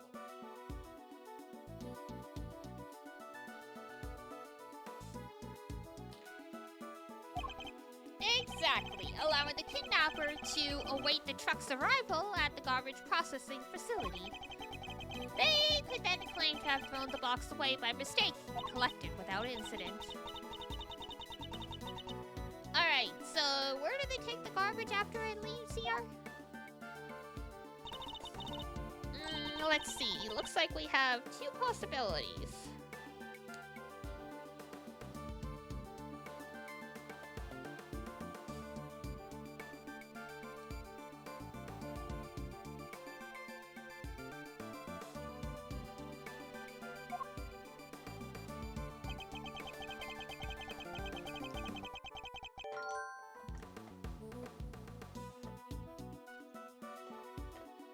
Can't believe they frickin' called the dump.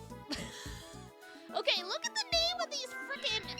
So we've got Sunshine Coliseum, Daybreak Dump, Sunshine Harbor, Sunrise Hall, Dusk Street, Sunset Station, Dawn Street, Sundown Sanitation, Days End Mall, and then Big Building.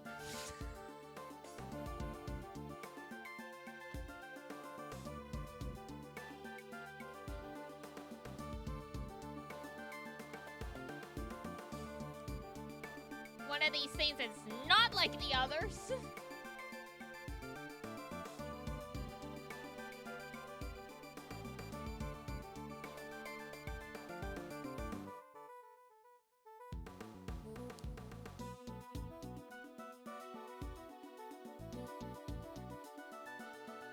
Trying to coordinate and get together must be a nightmare, literally.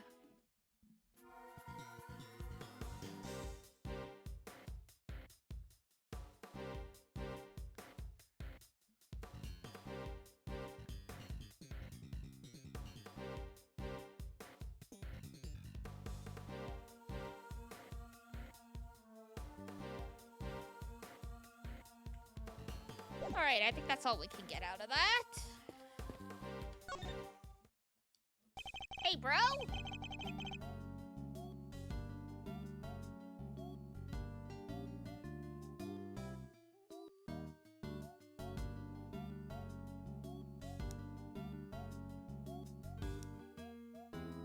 You're amazing, Mr. Edgeworth. How did you find Prosecutor Winter? Well...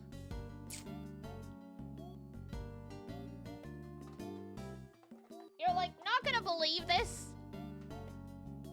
This is kind of crazy. But, well...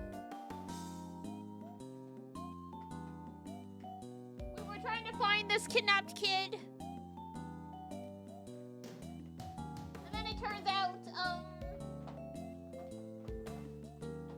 it was Eustace who got kidnapped instead. But the kid actually did get kidnapped. It's just, you know, we didn't... We were on the trail of the wrong kidnapper, you know? It kind of sucks.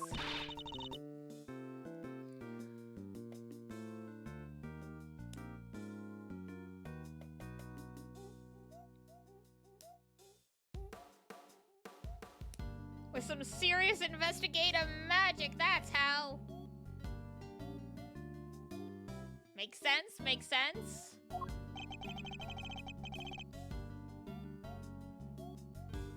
Might cut out some parts there. Oops. Yeah, I was leaning over because I knocked something over, but I was trying to be subtle about it.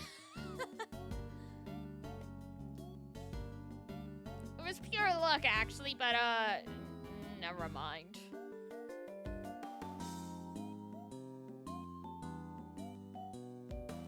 Like, they don't need to know that. Like, you were explaining while dipping out, barely noticed.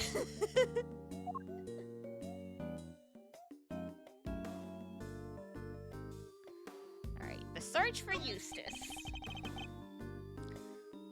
You didn't even need our help, huh? That's not true. Thanks so much for joining in on the search. Where did you look, by the way? Oh, this place a little way away called Sunshine Coliseum. Do you know it?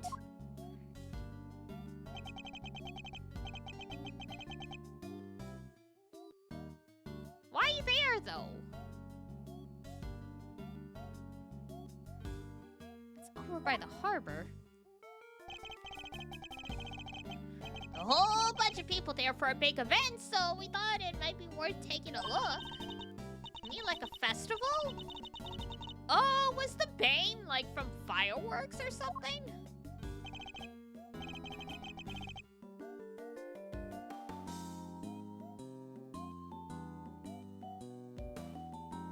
Oh yeah, it was super fun. There were food stands and fireworks.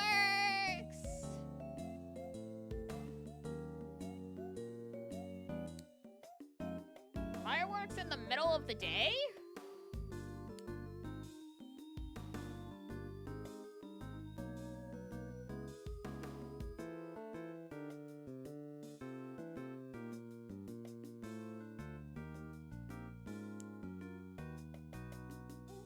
I mean, not entirely impossible, but it's a little odd.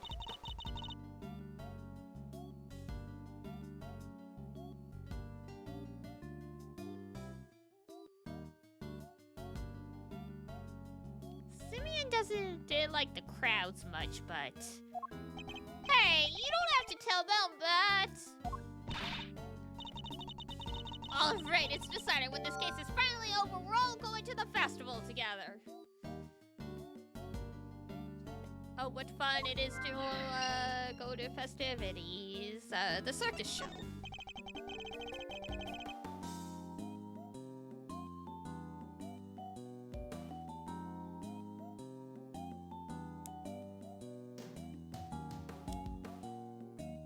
It's kind of lucky you found Prosecutor Winter so quickly. Lucky? In what way?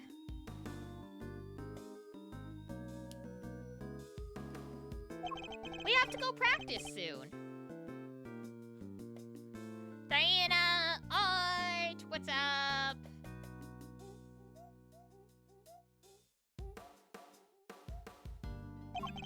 You wouldn't have been able to we wouldn't have been able to help for much longer anyway.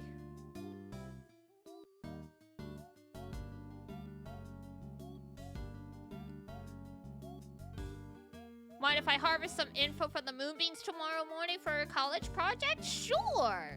Go for it! Anyone who wants to volunteer their information, by all means.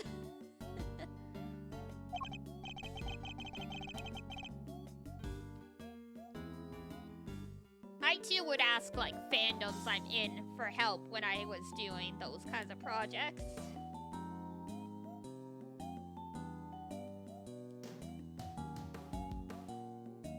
Like, back in the day.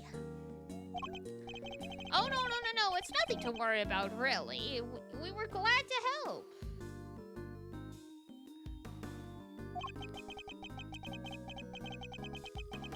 I'll do anything if it helps make sure they don't arrest me again.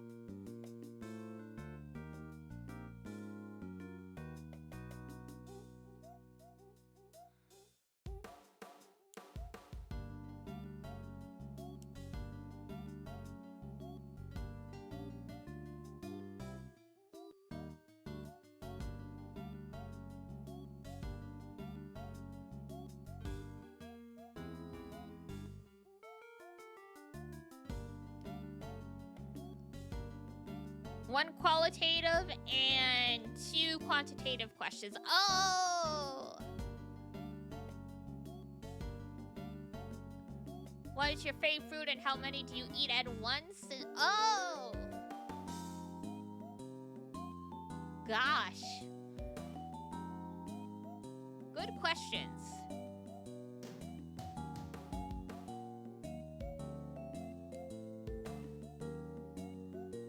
But yeah, all means,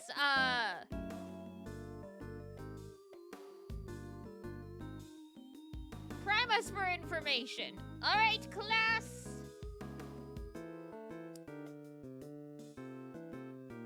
It's time for a little survey.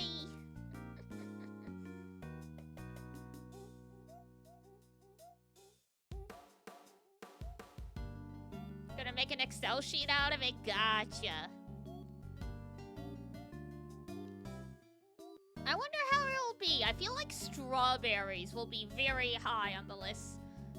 He said tomorrow, presumably because there'll be more people and or it'll be earlier.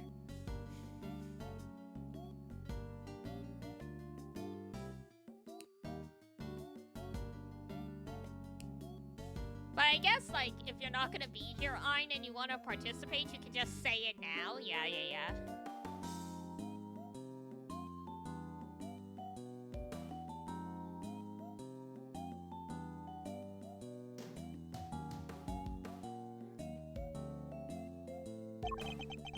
You really helped me out by finding him. I'm so relieved. Of course, just because they found him, that doesn't mean they'll find Warden Legal guilty. It's like, ah, shit.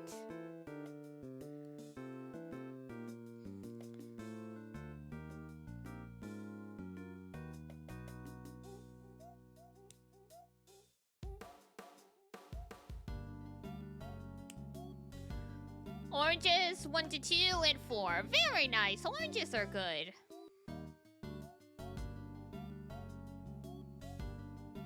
And then the outbreak kicks in. What? You mean they might still throw me back in jail? Unlikely? What? No, I can't go back. I can't.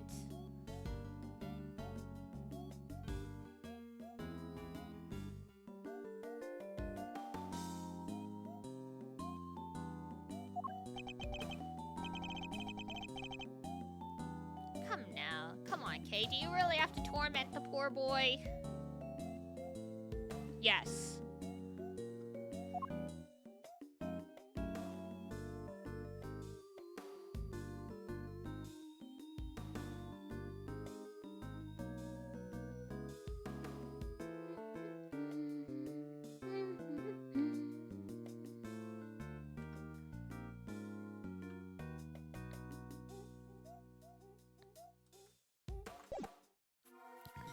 All right. There we go.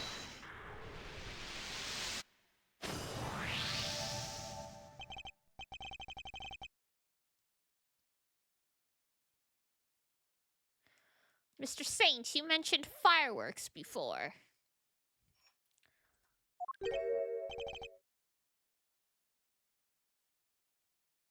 Huh? Fireworks?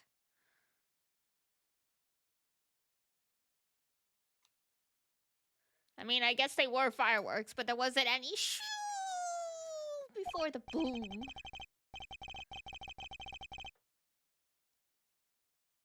Yes, at the event at the Coliseum, where they sang them off even during daylight hours. Oh yeah, a bunch went off while we were there.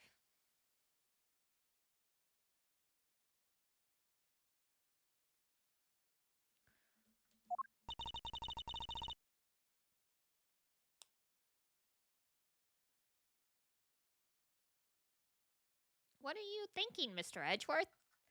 That it was fireworks we heard.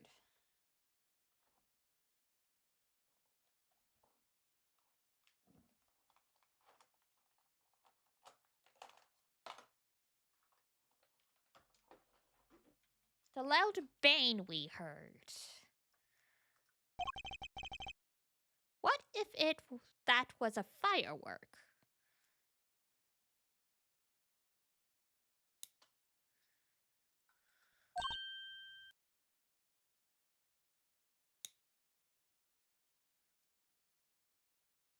Huh? Really? Oh.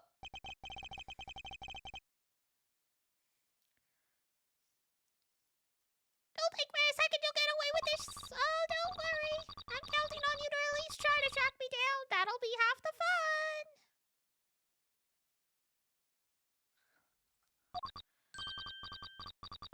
Not that I rate your chances of bringing me to justice as particularly high.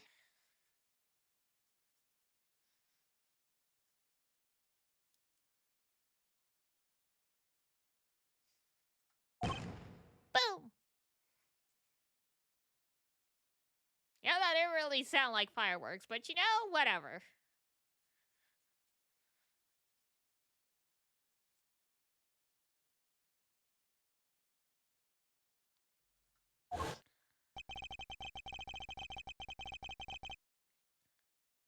For the bang to be clearly audible over the telephone, it must have been pretty loud.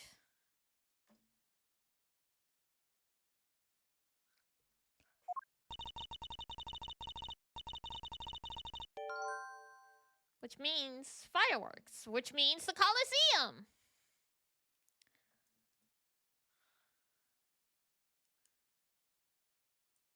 Gonna make it 4 answer choices. Thank you for the straw. Sure.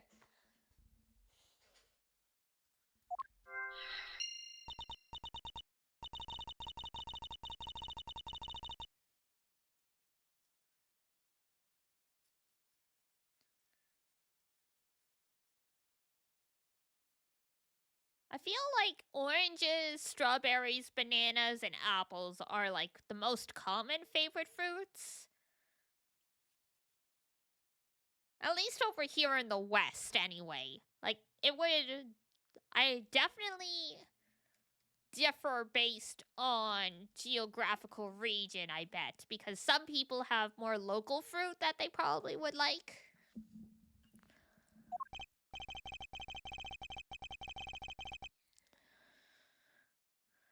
I hope someone answers durian. Oh my god.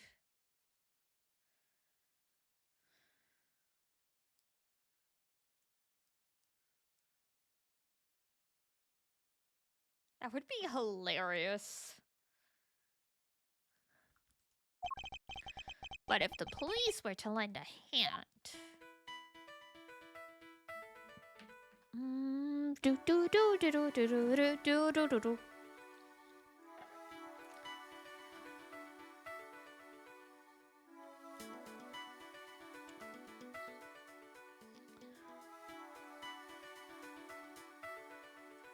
Alright. Garbage facilities. There's only one that's close to the dump.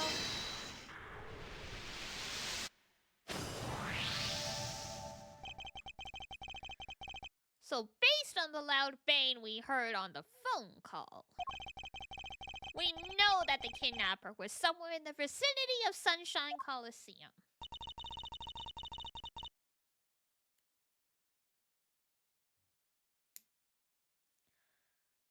And one of the garbage facilities is right by there, too.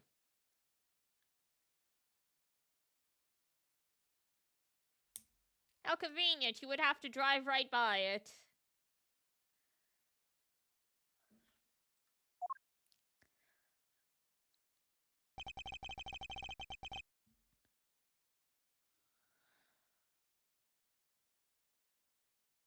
I think it's likely that's where Sean was taken.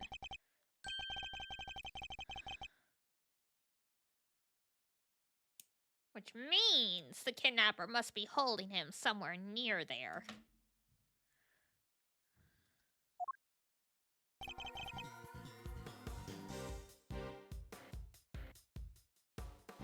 Detective Gumshoe? Yes, sir! Could I ask you and your men to search the area around the garbage facility?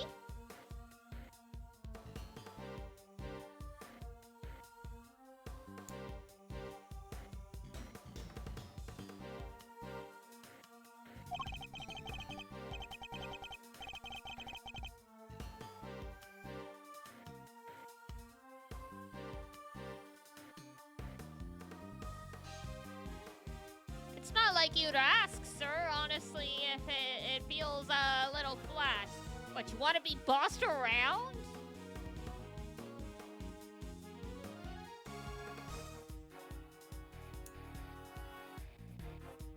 Gumshoe, please.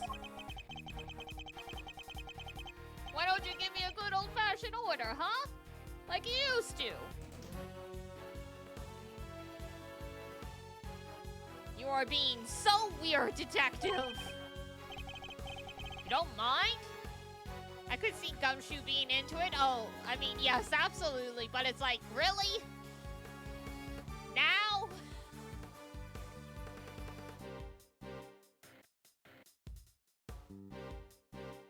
Must have loved when Francisco was bossing him around all the time. Sheesh.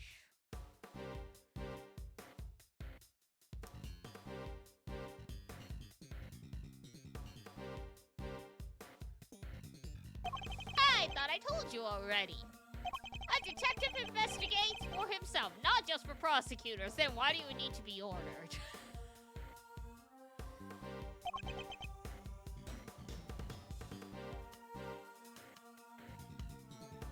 Like, thanks. I guess.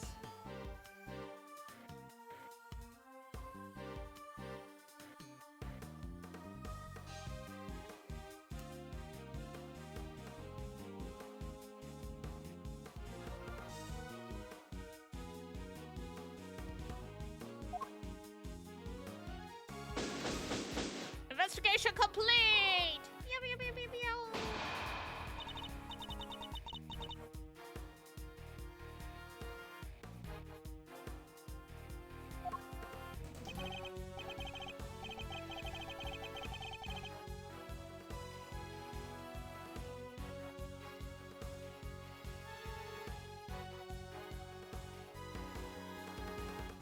Oops. I think I bumped my mic and it muted for a second. Sorry about that. The only downside to having like an actual mute button.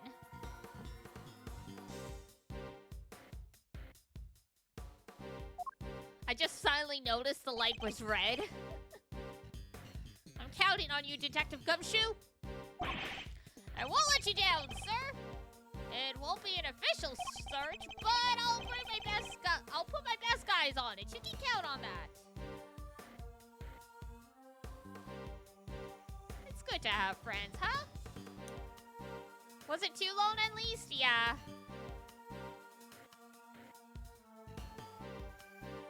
I noticed pretty quickly at least.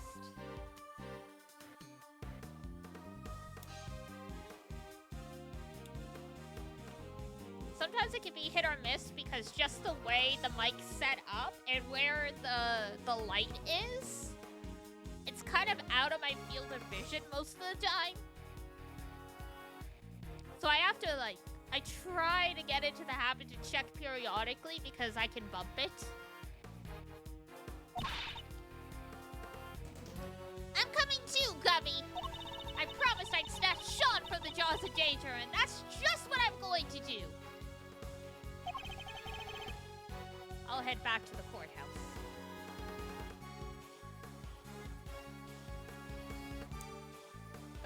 Gotta let the worried mom know there's been some progress.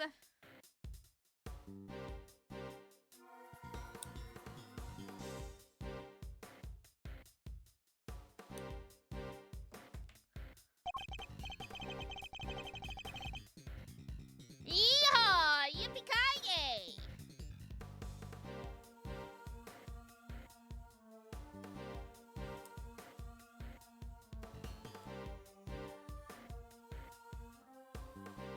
Who knows? I may be able to drag out the proceedings just a little longer.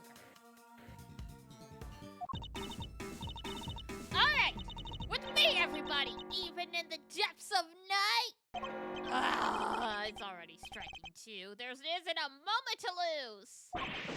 Yes, sir! I was like, but I wanted to do the Team Rocket motto with everyone. But I didn't finish! When no other bird dares to take flight!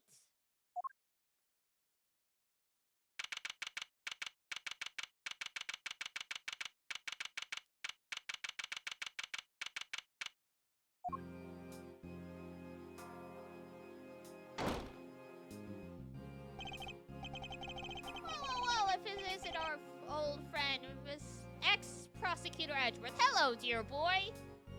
Crazy you could just burst into a courtroom while trial is in session.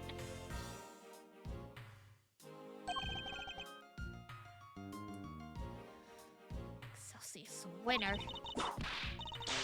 The accused will turn and face the prosecution. I'm not done with you yet. But he's a prosecutor.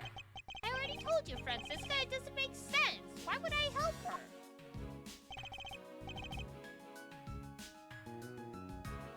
I feel for her, of course. A woman in her prime sent to prison is enough to make a grown man cry.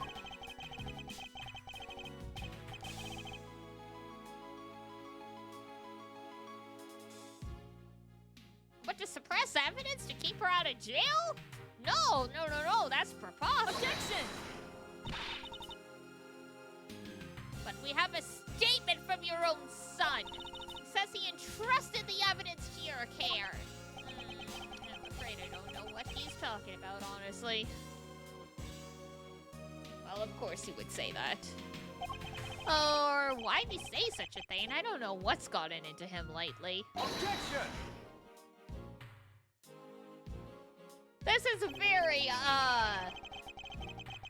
not by the book at all.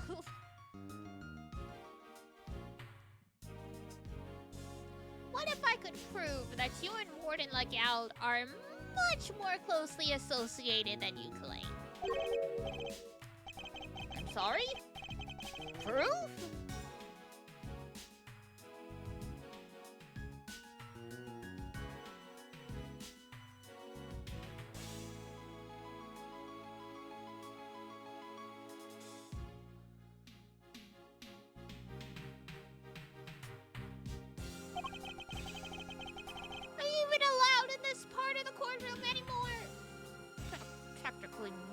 But, well, Miles Edgeworth, I'm the one prosecuting this case.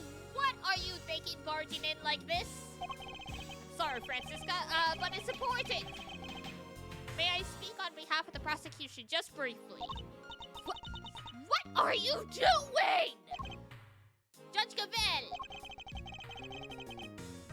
It could be hard as an assistant, I guess. Yes, he has been assisting many attorneys, defense and prosecutors over the course of these 2 games.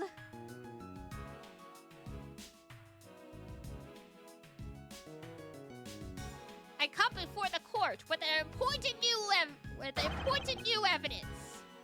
I ask that you allow me to present it.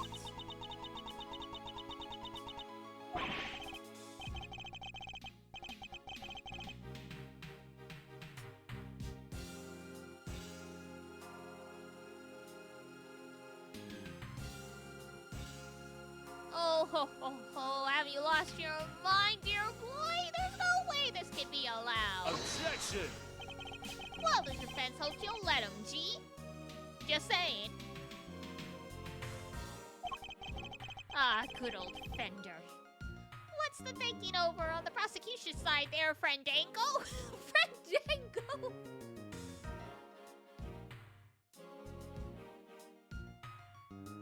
He called her Frienderella at some point, and now she's Friendango.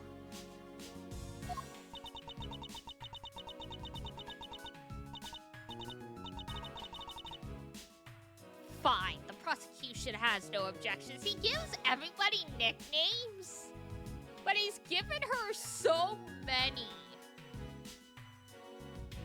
Like the Franmeister, Frienderella. Objection! Your objections are neither here nor there. This isn't a democracy. It's a courtroom.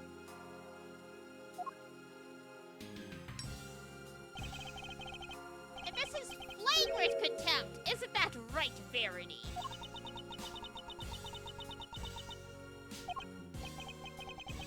No, as long as Sean's still missing, she'll feel she has no choice but to go along with whatever Winner wants. There was some way of telling her he might be found at any moment. Judge Gavel? I would ask only this, that you trusted me and in my assistant. Just this once. Speaking of which, where is Kay Faraday? She's currently searching for the most important piece of evidence of all. Objection! Nonsense! There's no evidence to be found! You're just stalling for time! Objection! The most important piece of evidence of all. Huh? Hey, G. I don't know what this evidence is, but we should trust in Miles' little pal. What do you say? I mean, I say little pal, but she's way more than that. She's the one and only great thief Yatagarasu. Seems Fender has sensed what I'm getting at least. Judge Gavel? The evidence I'm talking about. We're almost certain we know where it is. Kay is only moments away from snatching it from the jaws of danger. Very well. This is highly irregular, but I will allow it.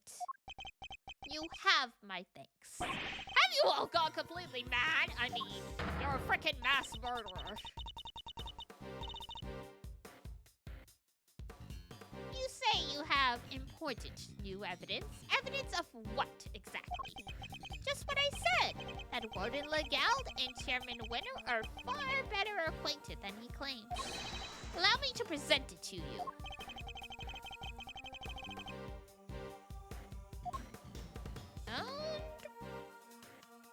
Take that!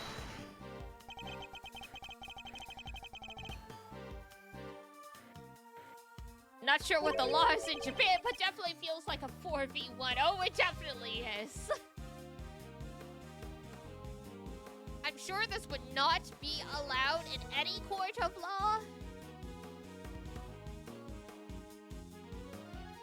Because, I mean,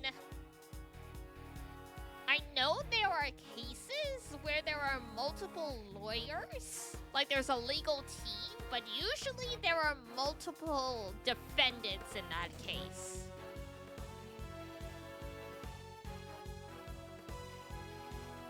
Like, very, very rarely do you have a whole team of lawyers in a courtroom for one person.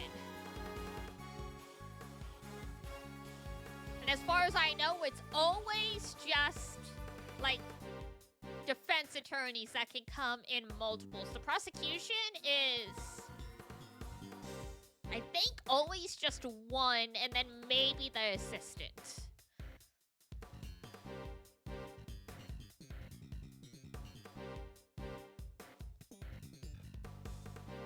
But, like, obviously don't quote me on that.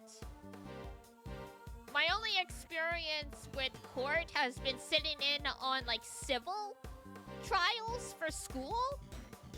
And in those cases, there aren't really lawyers because, you know, it's a civil dispute. It's just you before the judge.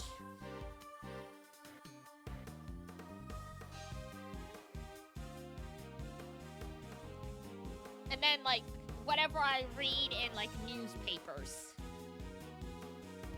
Yeah, not too much experience for me. Yeah, I work near the courthouse. Because, the apothecaries in the downtown, where, like, you know, usually the courthouses and stuff are. So, I mean, I've been out for a walk, and I've seen, like, you know, all the news trucks parked out front, and I'm like, shit. Who's on trial today? There's, like, some big buzz. And then usually in a couple days, I'll be reading the news, and I'm like, oh, that's what it was.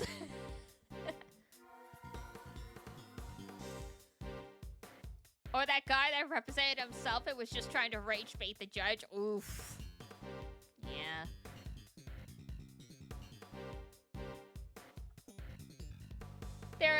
There's a distinct difference between people who go to trial without a lawyer because they don't have the cost for one, but you're supposed to be appointed a public attorney in those cases. And then, like, the people who are like, no, I got this. It never goes well. They all get roasted. In most cases, from what I've heard, if it's ever, like, a criminal, like, a legal person who's on trial themselves, they almost always hire someone as well. Because it's very hard to defend yourself. Because you can't see outside the situation. He wasn't there for a serious crime. Still funny, though. Yeah, they're always, like, 3 boxes short of a crayon, and they're always there for something. God. Did I ever tell the story about frickin' Papa Mellis? He actually ended up, on trial a long time ago. Because, like, you know, marijuana used to be illegal and they, like, had buried it in the woods. This was, like, the 60s. I forget how exactly they got away with it, but they blamed it all on some dude who was in Europe. I have not heard this one. Yeah. He told me this story, like, 10 years ago, like,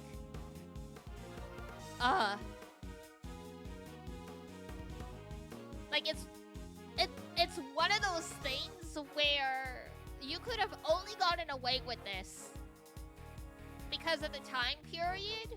The whaties, the 60s. I've told you before, Papa Mellis was 40 years old. A degree removed connected to the 60s? Correct. As I told you, I've mentioned it before, Papa Mellis was already in his 40s when I was born. And we know I'm somewhere in my 30s, right? So what's 40 plus 30? It's 70. So if it was 70 years ago, like, how long ago was he born? The 40s. So, what decade would he have been in his 20s? The 60s.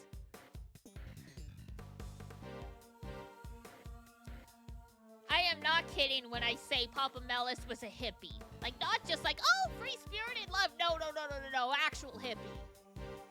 Like, he dropped out of school, university for philosophy and drove across Canada in a van. making ends meet by picking up odd jobs, because this was back in the period where you could just show up at a resort and be like, hey, I want a job for like a month. And they're like, yeah, okay, cool.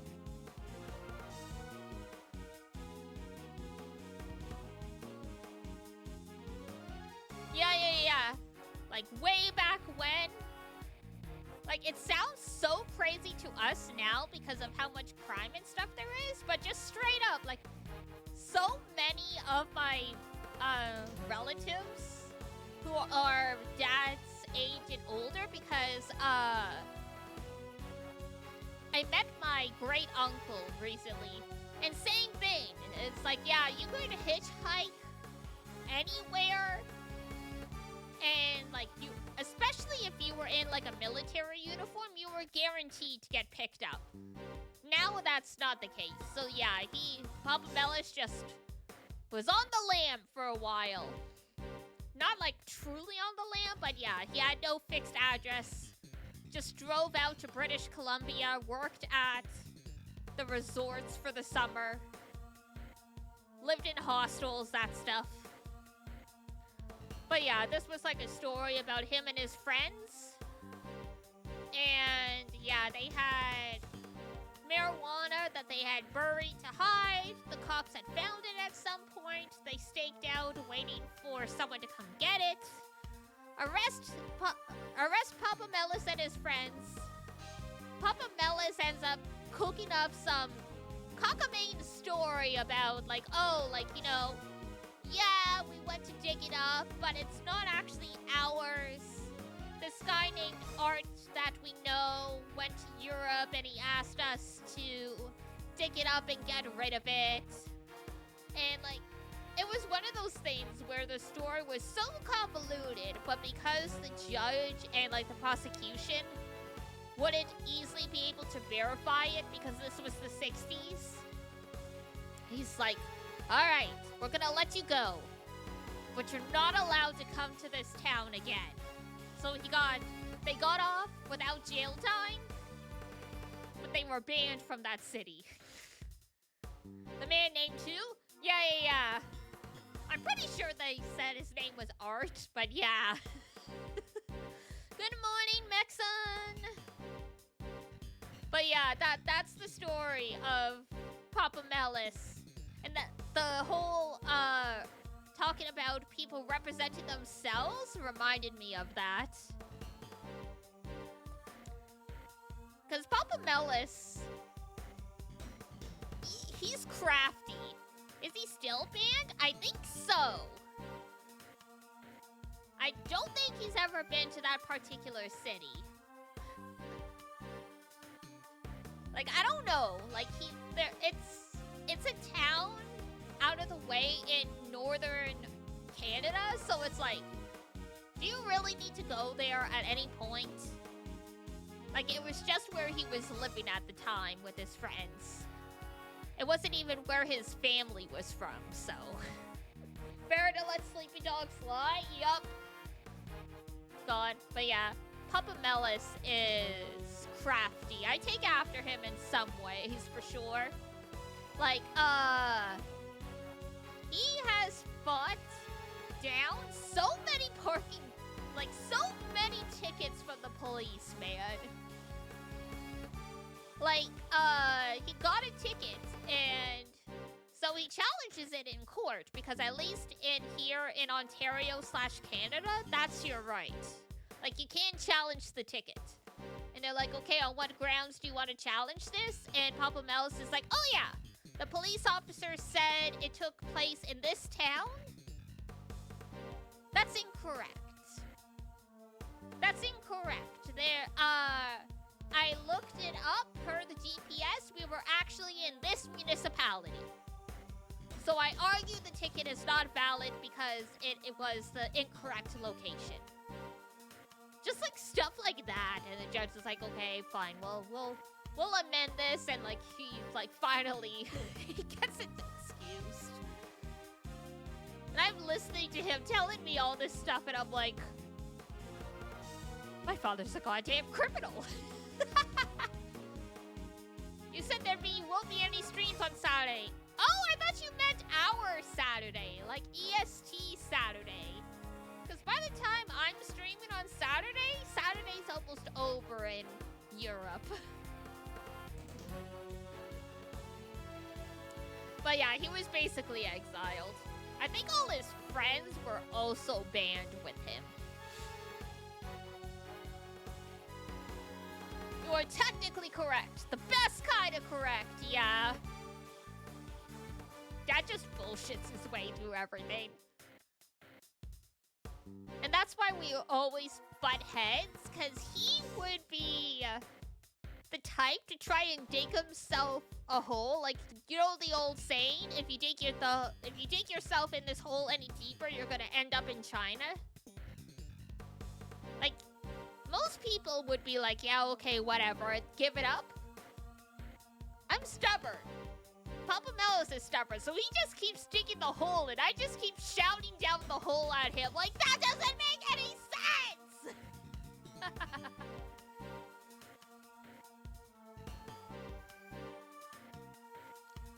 Like, now that he's in his 70s, his memory's starting to go. And he got mad at me last time I was visiting because he's like, you ate my muffin! And I'm like, you said I could have the muffin. He's like, yesterday. And I'm like, no, you shouted up the stairs at me and it was like, hey, Diana, if you want, you can have the muffin that's in the fridge. And he's like, no, like, you're bullshitting me. And finally, Mama Melis steps in and she's like, Papa Melis, you made breakfast for everyone. Did you make a serving for Diana? No, because she was still asleep, right? Yeah, okay, so, like, isn't it reasonable then that, like, you told her to have the muffin for breakfast? Because you already made everyone breakfast and we all ate it? Well, I guess. Case closed.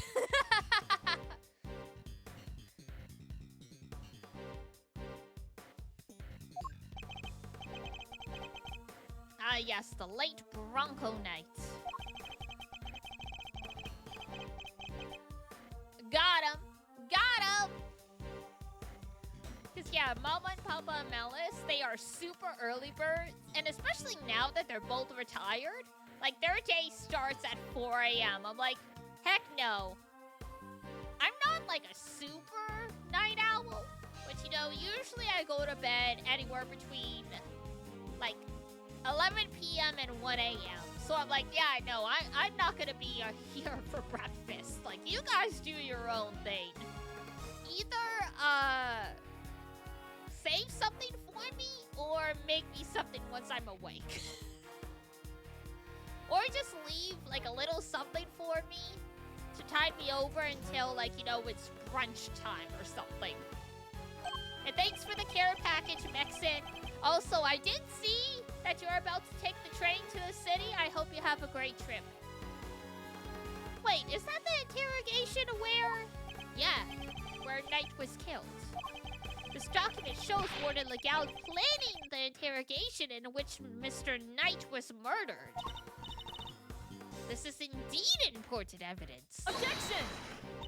Niles Edgeworth, you refer to the document in question as a report. Would you care to elaborate to whom was this report addressed? A very good question, Miss Von Karma. And the answer is the most important new revelation of all. We recovered this document from the safe in the storeroom on the 51st floor of the big building.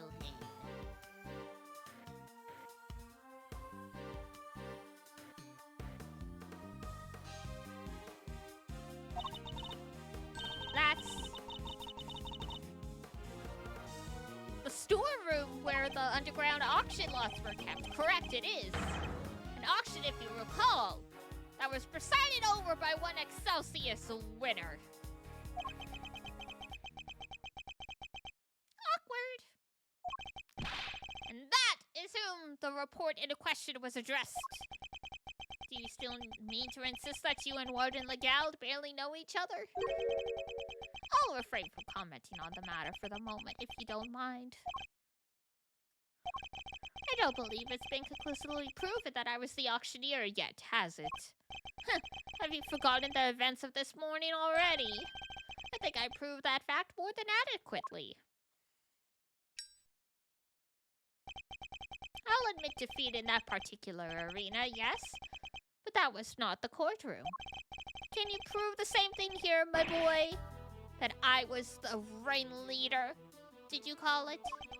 If you can't, then, well, you certainly can't prove that the report was addressed to me. The train will be at 5. Oh, time to boogie then. Slinvy, or tell him Verity, I'm not being slippery at all. I'm being entirely reasonable, what did you say? Unlike you when you permitted Mr. Edgeworth this bizarre interlude. That was most unlike you. It's saddening, truly it is, to see you failing in your sacred duty. Almost saddening enough to make me want to take drastic measures.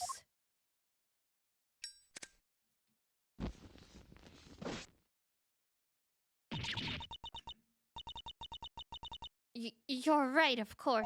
Until a fact has been adequately proven in the courtroom, it cannot truly be considered a fact. I am afraid I have no choice but to ask that Mr. Edgeworth's theory be struck from the record. It's no good. She has to know for certain that Sean is safe. I'm sorry, my boy, but what counts as truth out in the field and in the courtroom are two different things. Did he just do what I think he just did? Depends what you think he did. And you're more than willing to bend the truth in the courtroom, is that what you're saying? Oh, you're a squirreliest soul. I'll do no such thing. I'll simply accept the court's verdict as the truth, should it choose to acquit me, as should you. If we can't find that missing evidence, we're in trouble. Well, Verity.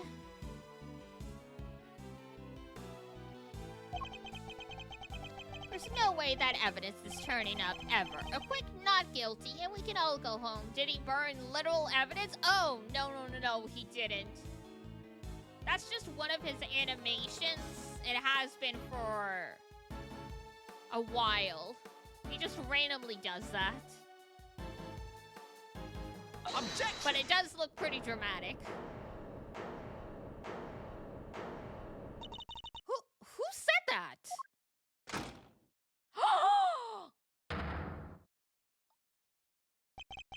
Dad? Eustace? What are you doing here? Mr. Winner? What is the meaning of this? So he has an arson problem? Yup. And where have you been? You can't just abandon your duties like that. I'm sorry. You're unfit to be a prosecutor. You're a complete and utter disgrace.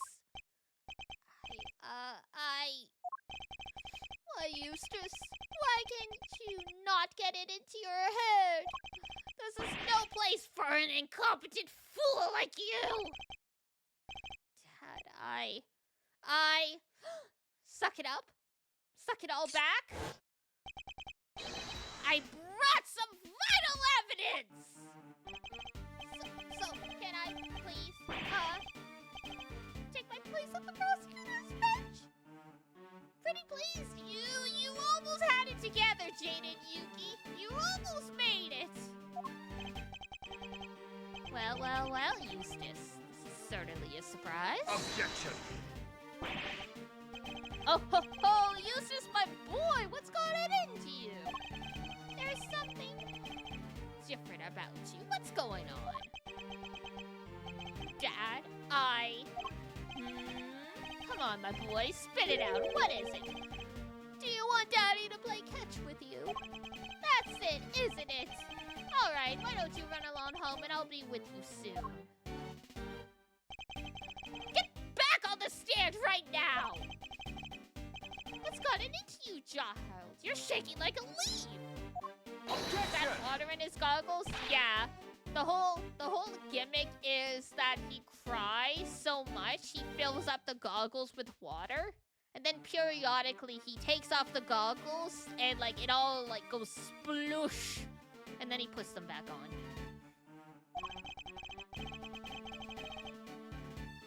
Get him, Eustace! And yes, he's Jaden, but the opposite of Jaden. Just the shape of his hair and the red jacket made me think of Jaden.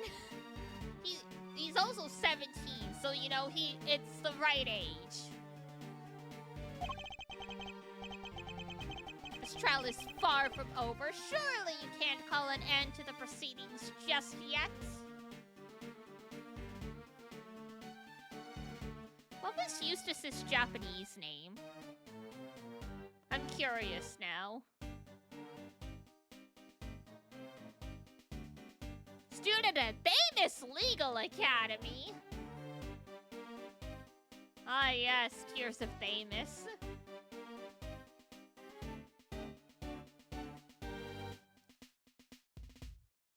Ichiyanagi Yumihiko.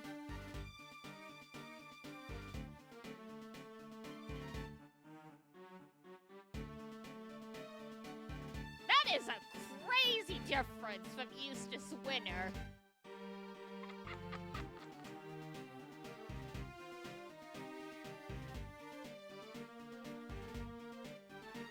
I mean, the Ichi and Ichiyanagi would mean number one.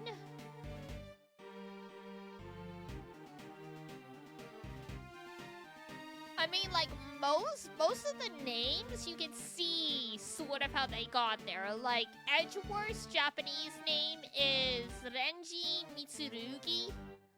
Mitsurugi is the name of a famous sword. You know, Sword Edge, Edgeworth. Naruhodo means, I get it, I understand. Right. Like, that's right. Phoenix right. I got no idea where Eustace Winner came from.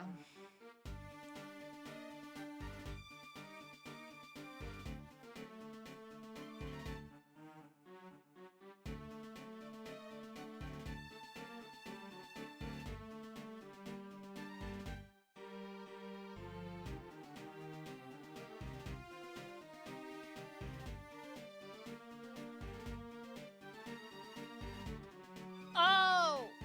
It's a pun. The Japanese name's a pun. Because, like, yes, he wants to be number one, so he's a winner. But, an alternate reading for the kanji is Ichi-ryu. If you flip that around, it's Ryu-ichi, which is Phoenix's Japanese name. And then also, if you put his whole name together, phonetically it's the same as a saying. Like, the kanji is different, but it's the same as a saying. Ichiyanaki Yumi wo Hiku, which means pulling a bow without an arrow. So, like, you know, shooting blanks, basically. So it's a pun on how stupid he is.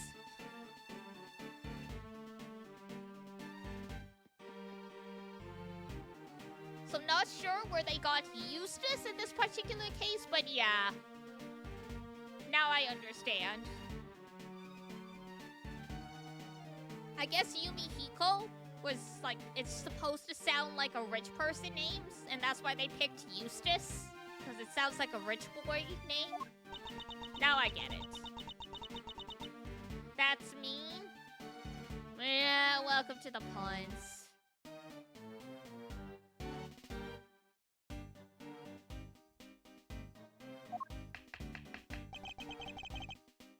No objection from Team Defense!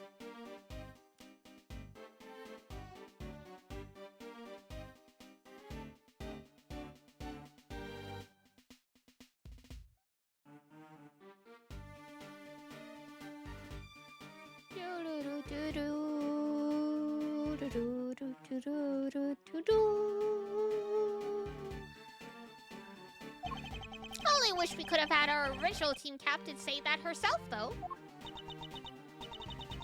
The prosecution has no objection either.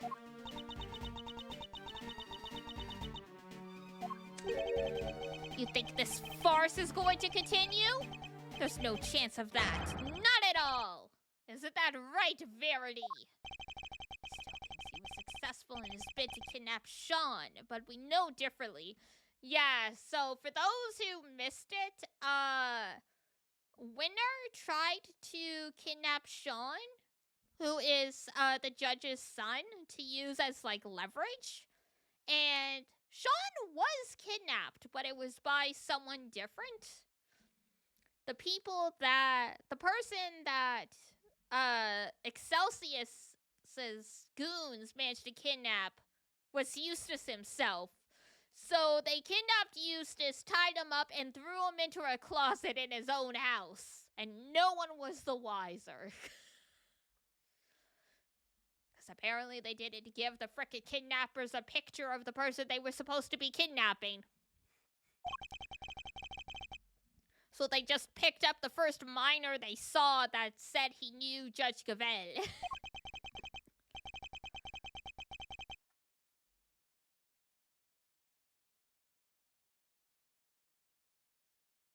Nothing changes. Judge Gavel's hands are still tied.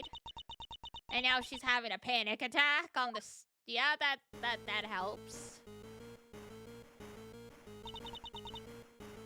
That sound! That's her cell phone. Mine is also ringing. Whoa, I'm getting a call too! Everyone's getting a phone call.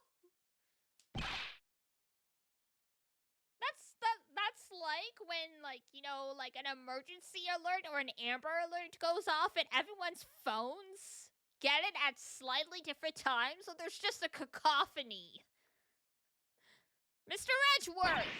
Mr. Fender! We found Sean! They put him in a frickin' They put him in a frickin' freezer! Oh my god, I never realized that Gumshoe has a frickin' suit under that trench coat.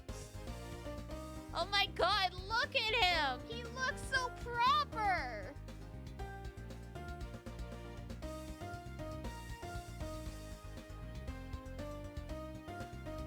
We found Sean! We found Sean! Detective, he did it! The most important piece of evidence, huh? That's some stellar work, your great thiefness! Thanks! I just thought you should know right away. See you all soon!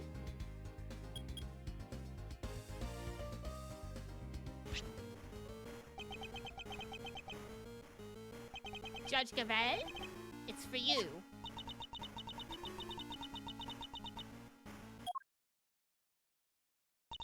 Hello? Yes. Yes, I understand.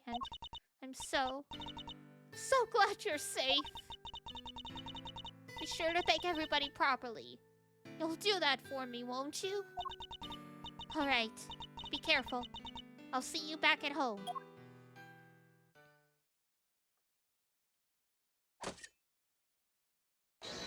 Mama's pissed! The proceedings will continue. I feel a certain freedom returning to my hammer arm. No! How? Is this some sort of idiotic joke? This is no such thing. The witness will return to the stand. And Mr. Winner will step up to the prosecutor's bench. Yes, ma'am.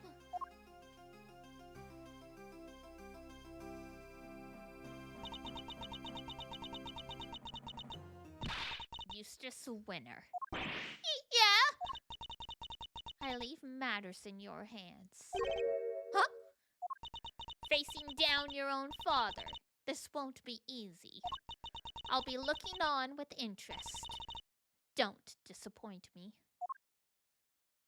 They're 2 years apart in age, by the way. Very well. Is the prosecution ready to proceed? Mr. Winner, you mentioned some evidence that you wish to present to the court? Yeah. So, the knife and the chisel. Whoa! You tracked down the missing murder jigs?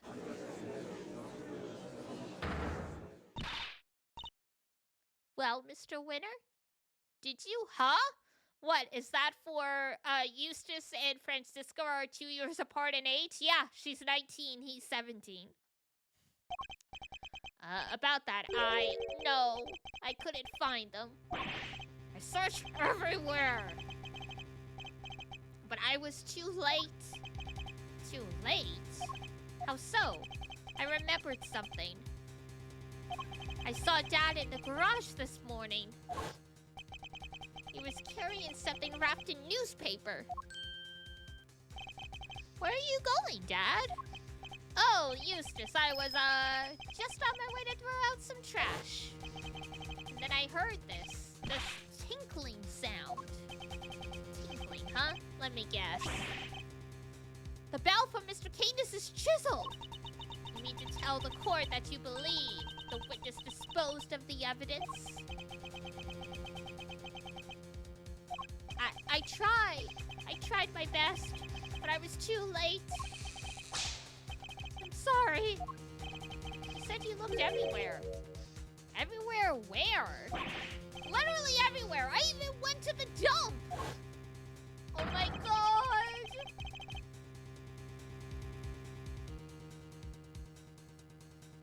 You really took responsibility. I figured that stuff had to be in there somewhere. Wait, that's... Huh. Hey, what are you doing here? Rude? He totally ignored me. So that's what he was doing. And he even went so far as to search the dump. But all I found was this. And this is... a little pungent for one thing. What's Nick doing right now? Probably sitting around his office. Nick and Amaya show up in the background in a couple scenes in this game, but that's it. Like, you don't get to interact with them.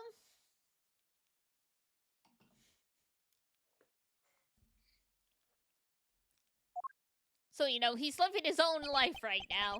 Yeah, and you're a little on the ripe side yourself, kiddo. I can smell you from here. What did you expect? And the knife? It's probably somewhere in among all that trash. But there was too much to go through on my own. Very well, the court will accept the item you presented into evidence. You really outdone yourself, Eustace. You never fail to disappoint, dear boy. You dug through running garbage with your bare hands, and that's all you have to show for it? Well, you drive me to tears. Really, you do.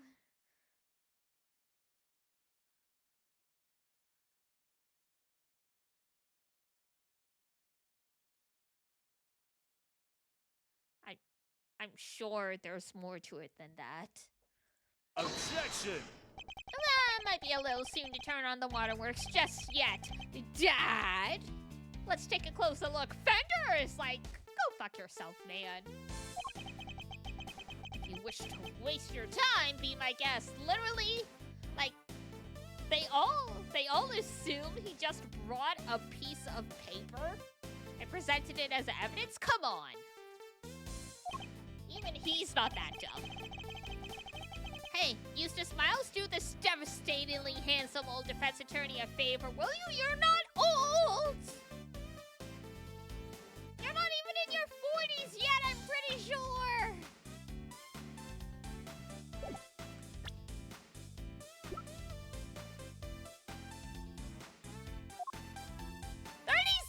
You're not old! Shut up, Eddie! They just shut up!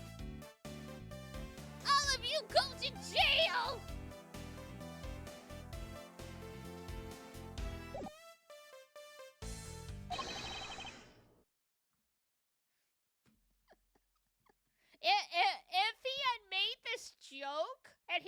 his 40s, I'd be like, okay, 40's not that old, but I'll accept it. But he's only 36, man.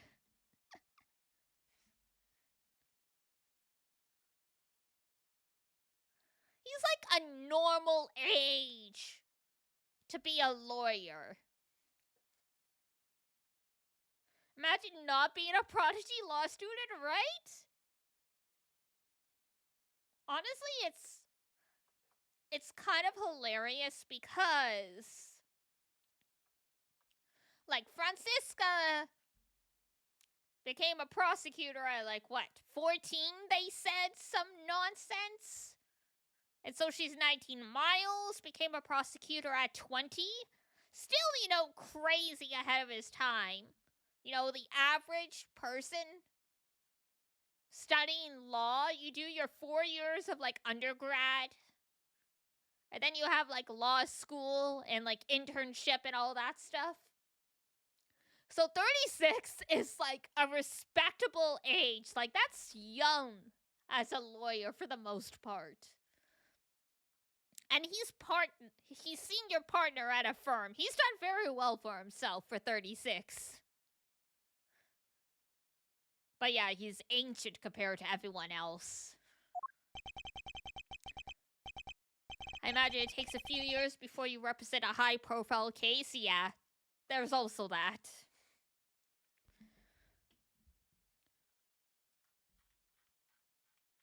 Because if I remember right, he was basically interning at Edgeworth's father's law firm when he was, like, finishing up high school. So even Eddie got, like, a head start. Like, sure, he didn't graduate and become a prosecutor at 17, but, like, you know, he was doing legal assistant work. Mr. Winter, could you show me the piece of evidence you found? Sure! Alright, here we go.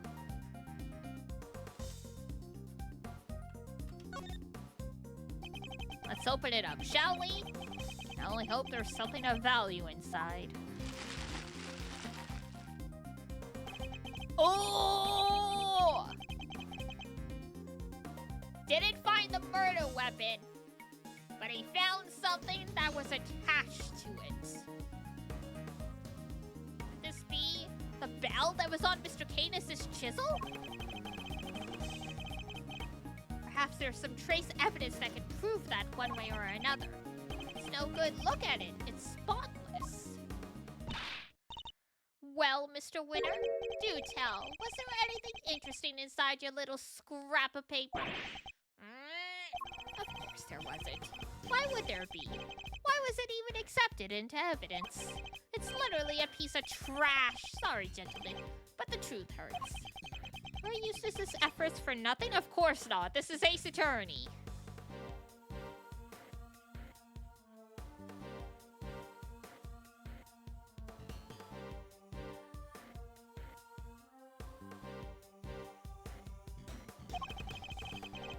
It's true, the bell might not be as much used to us as evidence, nonetheless.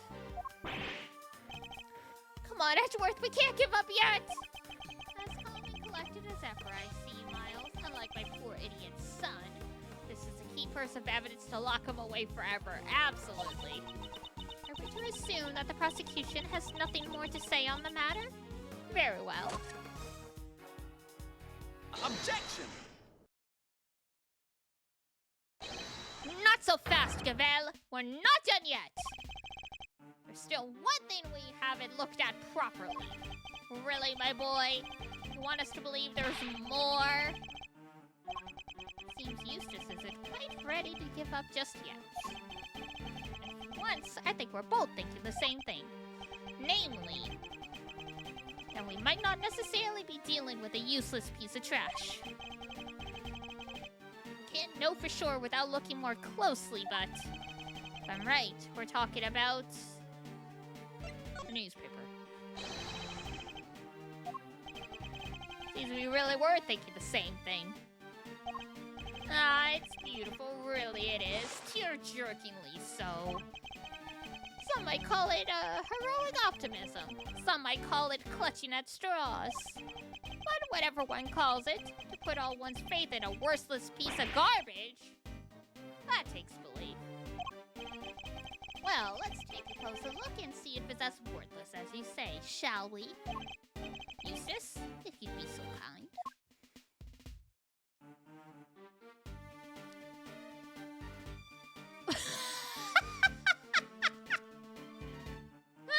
That sure is that is actually.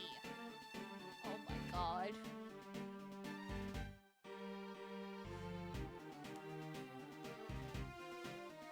Not only is that a handprint, it's a handprint of Excelsis' winners. Very distinct gloves that we found in his garage.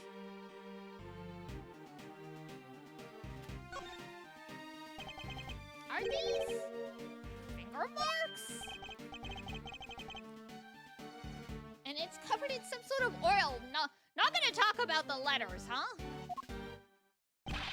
Judge Gavelle, I'd like to have this examined for fingerprints.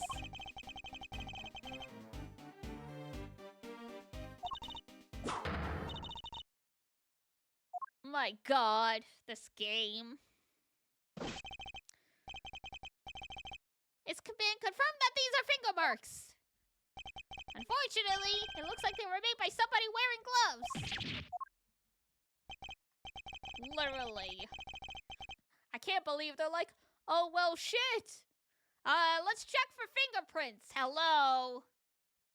Have you forgotten the gloves? I suppose it makes sense after all. This was important evidence. What kind of idiot would handle something like that without gloves on? But why would you wear gloves that would leave such distinct marks? Like, scriptwriters and artists weren't on the same page? Yeah, sometimes this game's like, they take forever to catch up to the player's logic. And usually it's a little more obscure, but this time it should have been just automatically. These marks! Where have I seen them before? Present the gloves. Way to talk to your kids, Super Dad. I'd merely calling a spade, or in this case, an idiot. Real winners know to keep their emotions out of things. Uh-huh. Sure. Their own ineffective offspring. Wow.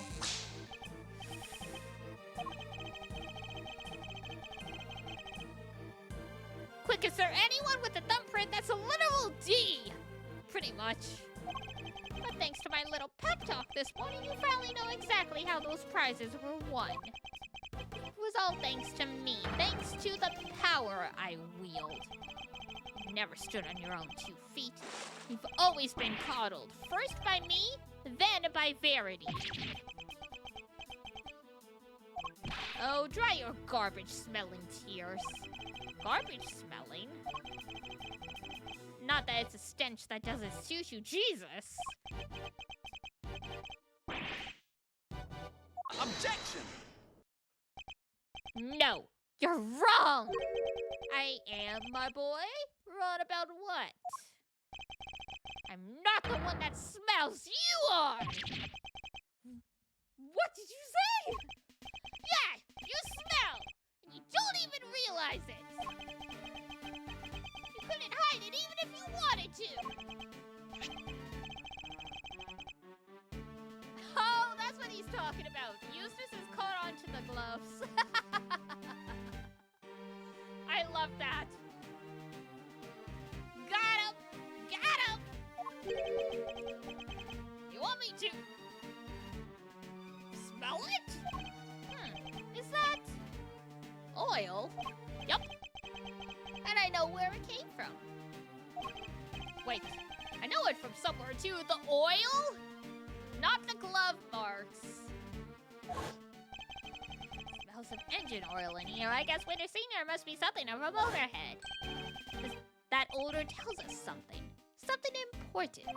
It tells us exactly who threw this piece of evidence away. But not the gloves. Not the gloves with the literal...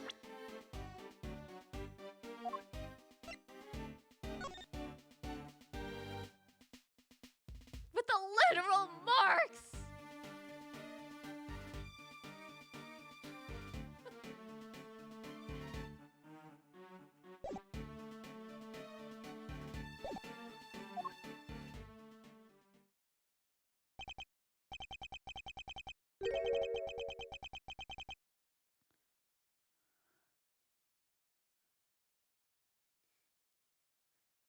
Nobody else in Japan works with engines, but I guess my dad's right. I guess I'll never be a real winner. I'll never be able to keep my emotions out of things. Oh my god, the shining tear! I'll never be able to stand up to him, no matter what he's done. Eustace. Be strong, Eustace. Remember what you told me. You said you were going to be different from your father. A different kind of prosecutor.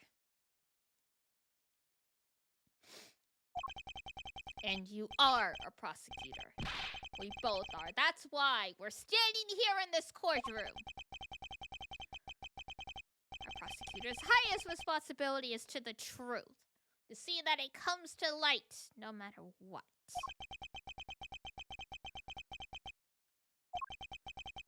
We expose crimes, and we see that their perpetrators are punished, no matter who they may be. So, if you truly mean to continue on as a prosecutor, you know what you have to do.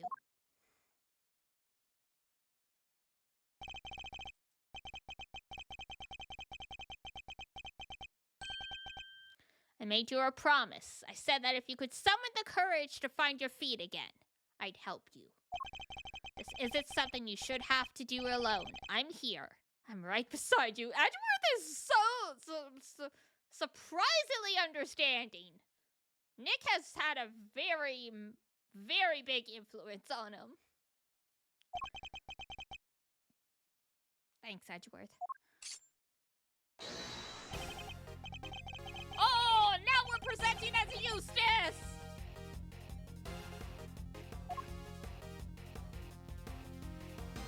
Did have his own Von Karma thing.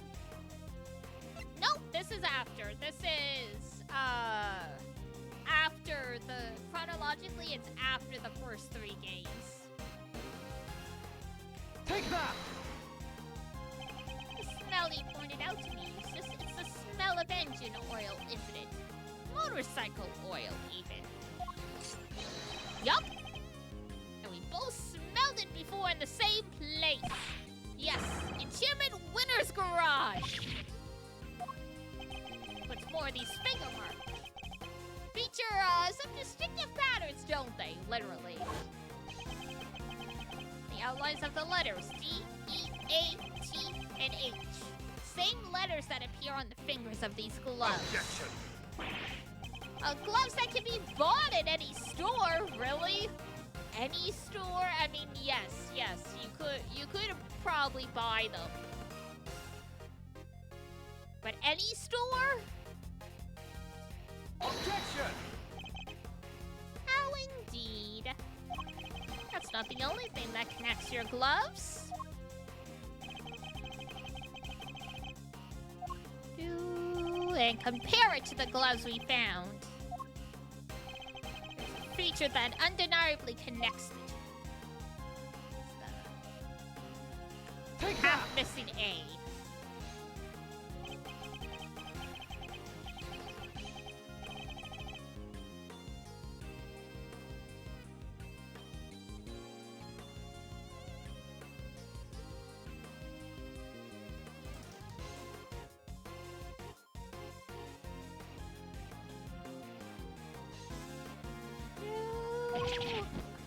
Oh, there it goes. I'd also like to draw the court's attention to the dirt. I think it might be worthy having its composition compared to that of the dirt on the newspaper. Hold on 1 second. We're almost done. I'm trying to get to, like, the end of this section. But my voice is starting to die out on me, so I need to get a cough drop. A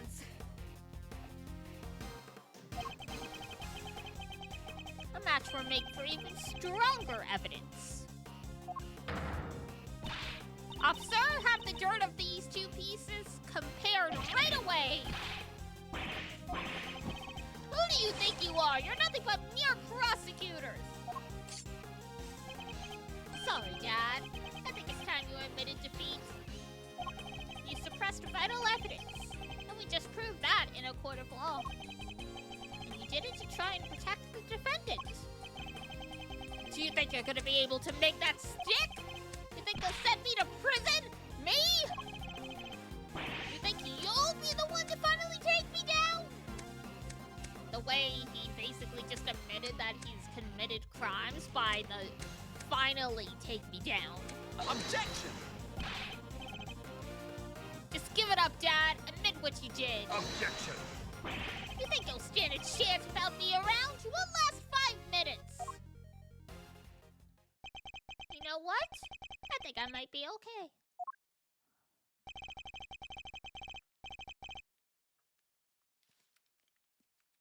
All I ever wanted was to become a prosecutor. To make you proud. But after your men kidnapped me, and I was lying there in the dark all on my own, I got to thinking. Thinking about how powerless I was in all of this because of you. I almost gave up. I almost lost sight of the truth. But then...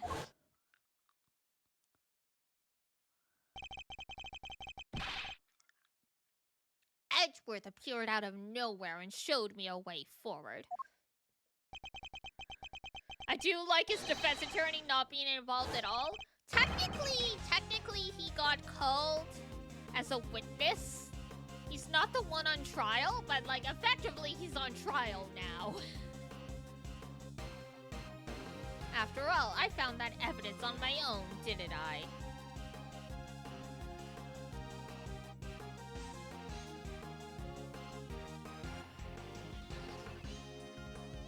Yeah, Fender's technically there, for Fifi Legault, because her defense attorney got murdered. My men kidnapped you? What are you talking about? Objection! I guess the courtroom is as good a place as any to tell you the truth, Dad. Be careful what you say to me, boy! You may live to regret it. I know you've hated me for as long as I can remember. But I want you to know that despite it all, I've always looked up to you as my dad. Shing! Thanks for everything, Excelsius. And goodbye.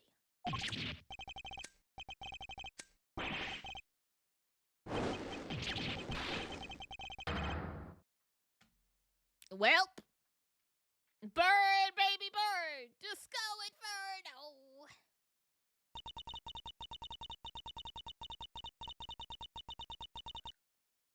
The court hereby accepts the vital evidence in this case. Was suppressed by Chairman Winner. The crime will be tried and an appropriate punishment decided at a future date. But for now, we must turn to the matter of the knife.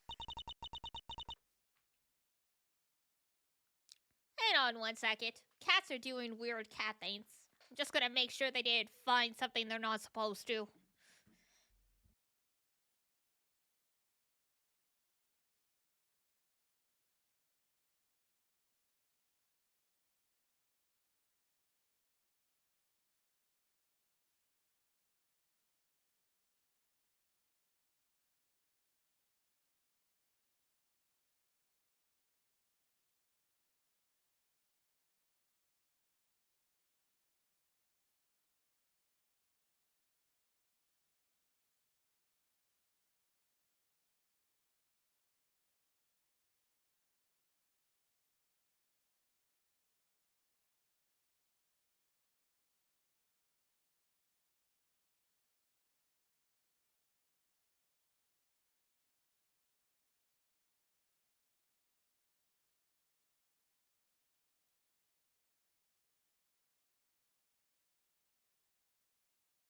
Nope, we good. They just got the zoomies. Had to be sure. Had to be sure. You never know with cats. They might have picked up a knife.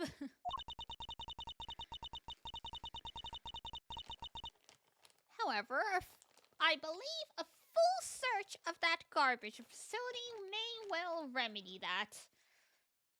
Rest in peace the cops who, they're like, great. We're gonna be digging in a dump all day?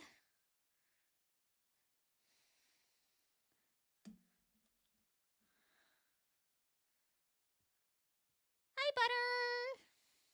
You got the egg!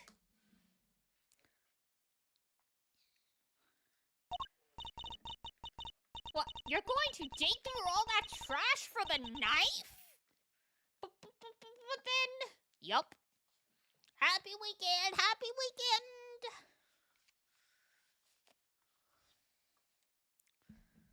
We're just trying to get to the end of this section.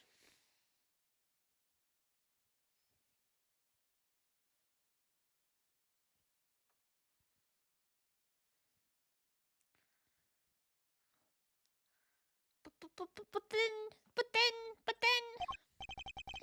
Don't worry, Warden Legout. I'm sure your punishment won't be too unpleasant. Oh, you devil! Punished? What? Impossible! Excelsior, you illiterate buffoon! What did you do? What did you do?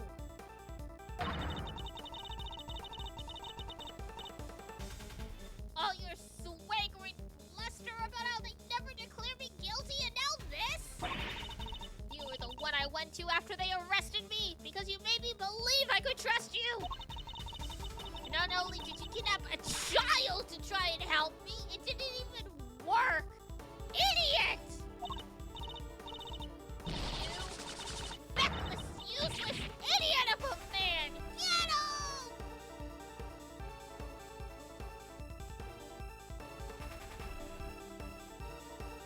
Well deserved.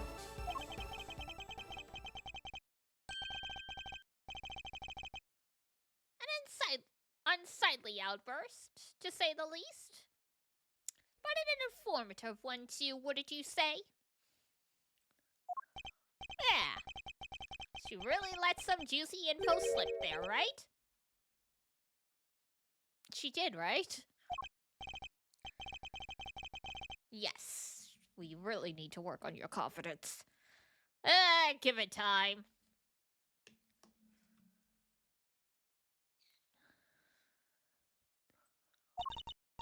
Very well.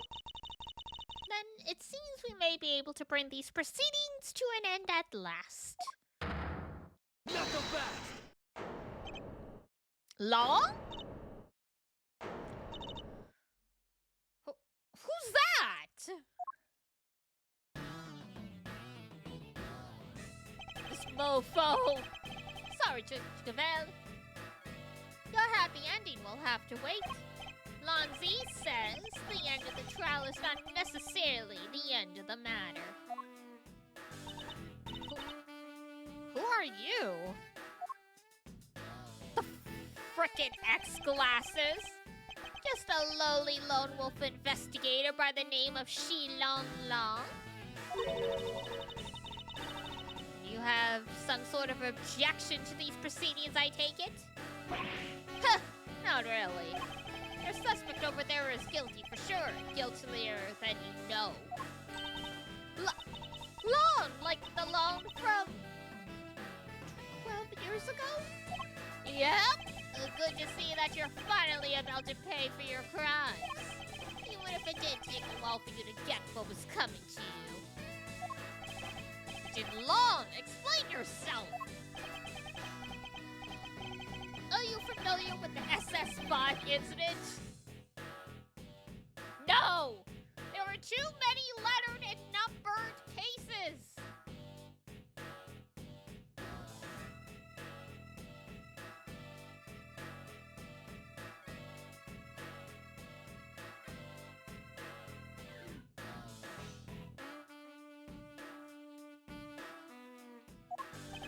It happened 12 years back. Wait. 12 years?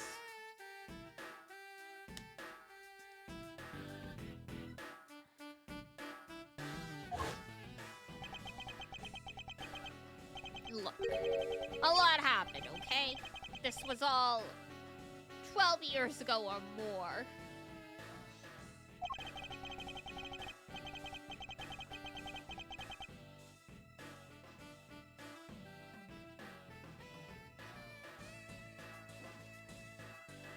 Our families being the ones who kept him safe.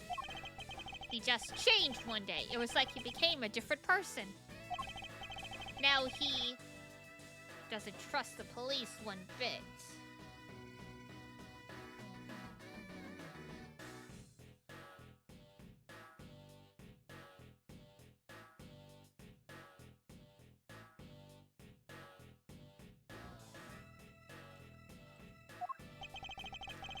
I wonder what happened 12 years ago.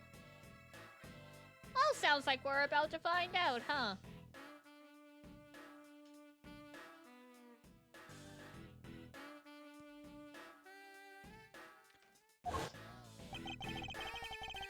Could this all be connected to Agent Lon's father and his relationship with the president? Fifi Legal and Excelsius winner in the flesh have waited a long time for this day. After all, you're the ones who threw my family name into the dirt. Are we to assume that you have some personal connection to the incident in question? I do, but I'm not here to talk about the past. Not yet, anyhow. Right now, I'm here for you, Gavel. Me? You and one other person.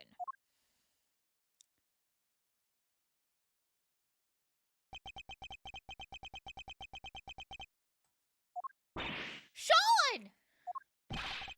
You're both under arrest. Wait, you're arresting the 13-year-old? A suspicion of having conspired to murder Di Junwon, president of Shenfa. Objection! Where is your evidence? Not the best!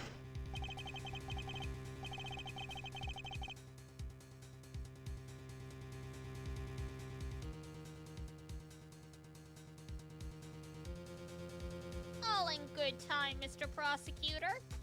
We haven't started our investigation yet. I want my suspects on the scene with me while I look over everything again.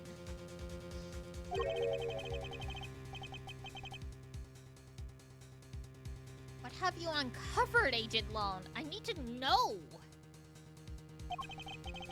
If you got a problem, you're more than welcome to take along. Oh, believe me, I will.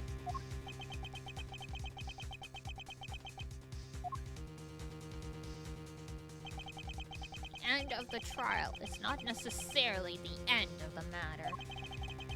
We certainly haven't come anywhere close to solving the mystery or uncovering the truth behind these so-called monster sightings.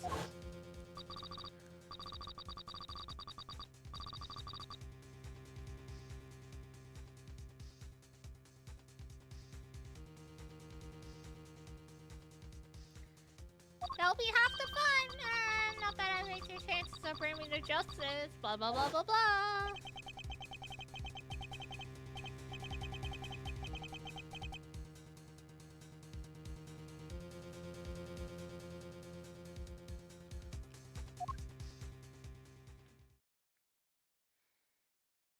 To be continued, eh?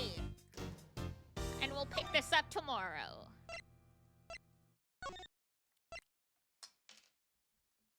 Yahoo! Alrighty. Meow. Boop, there we go. Yeehaw! Alrighty. I will see you guys tomorrow for more Ace Attorney. But for now, who will I send us to?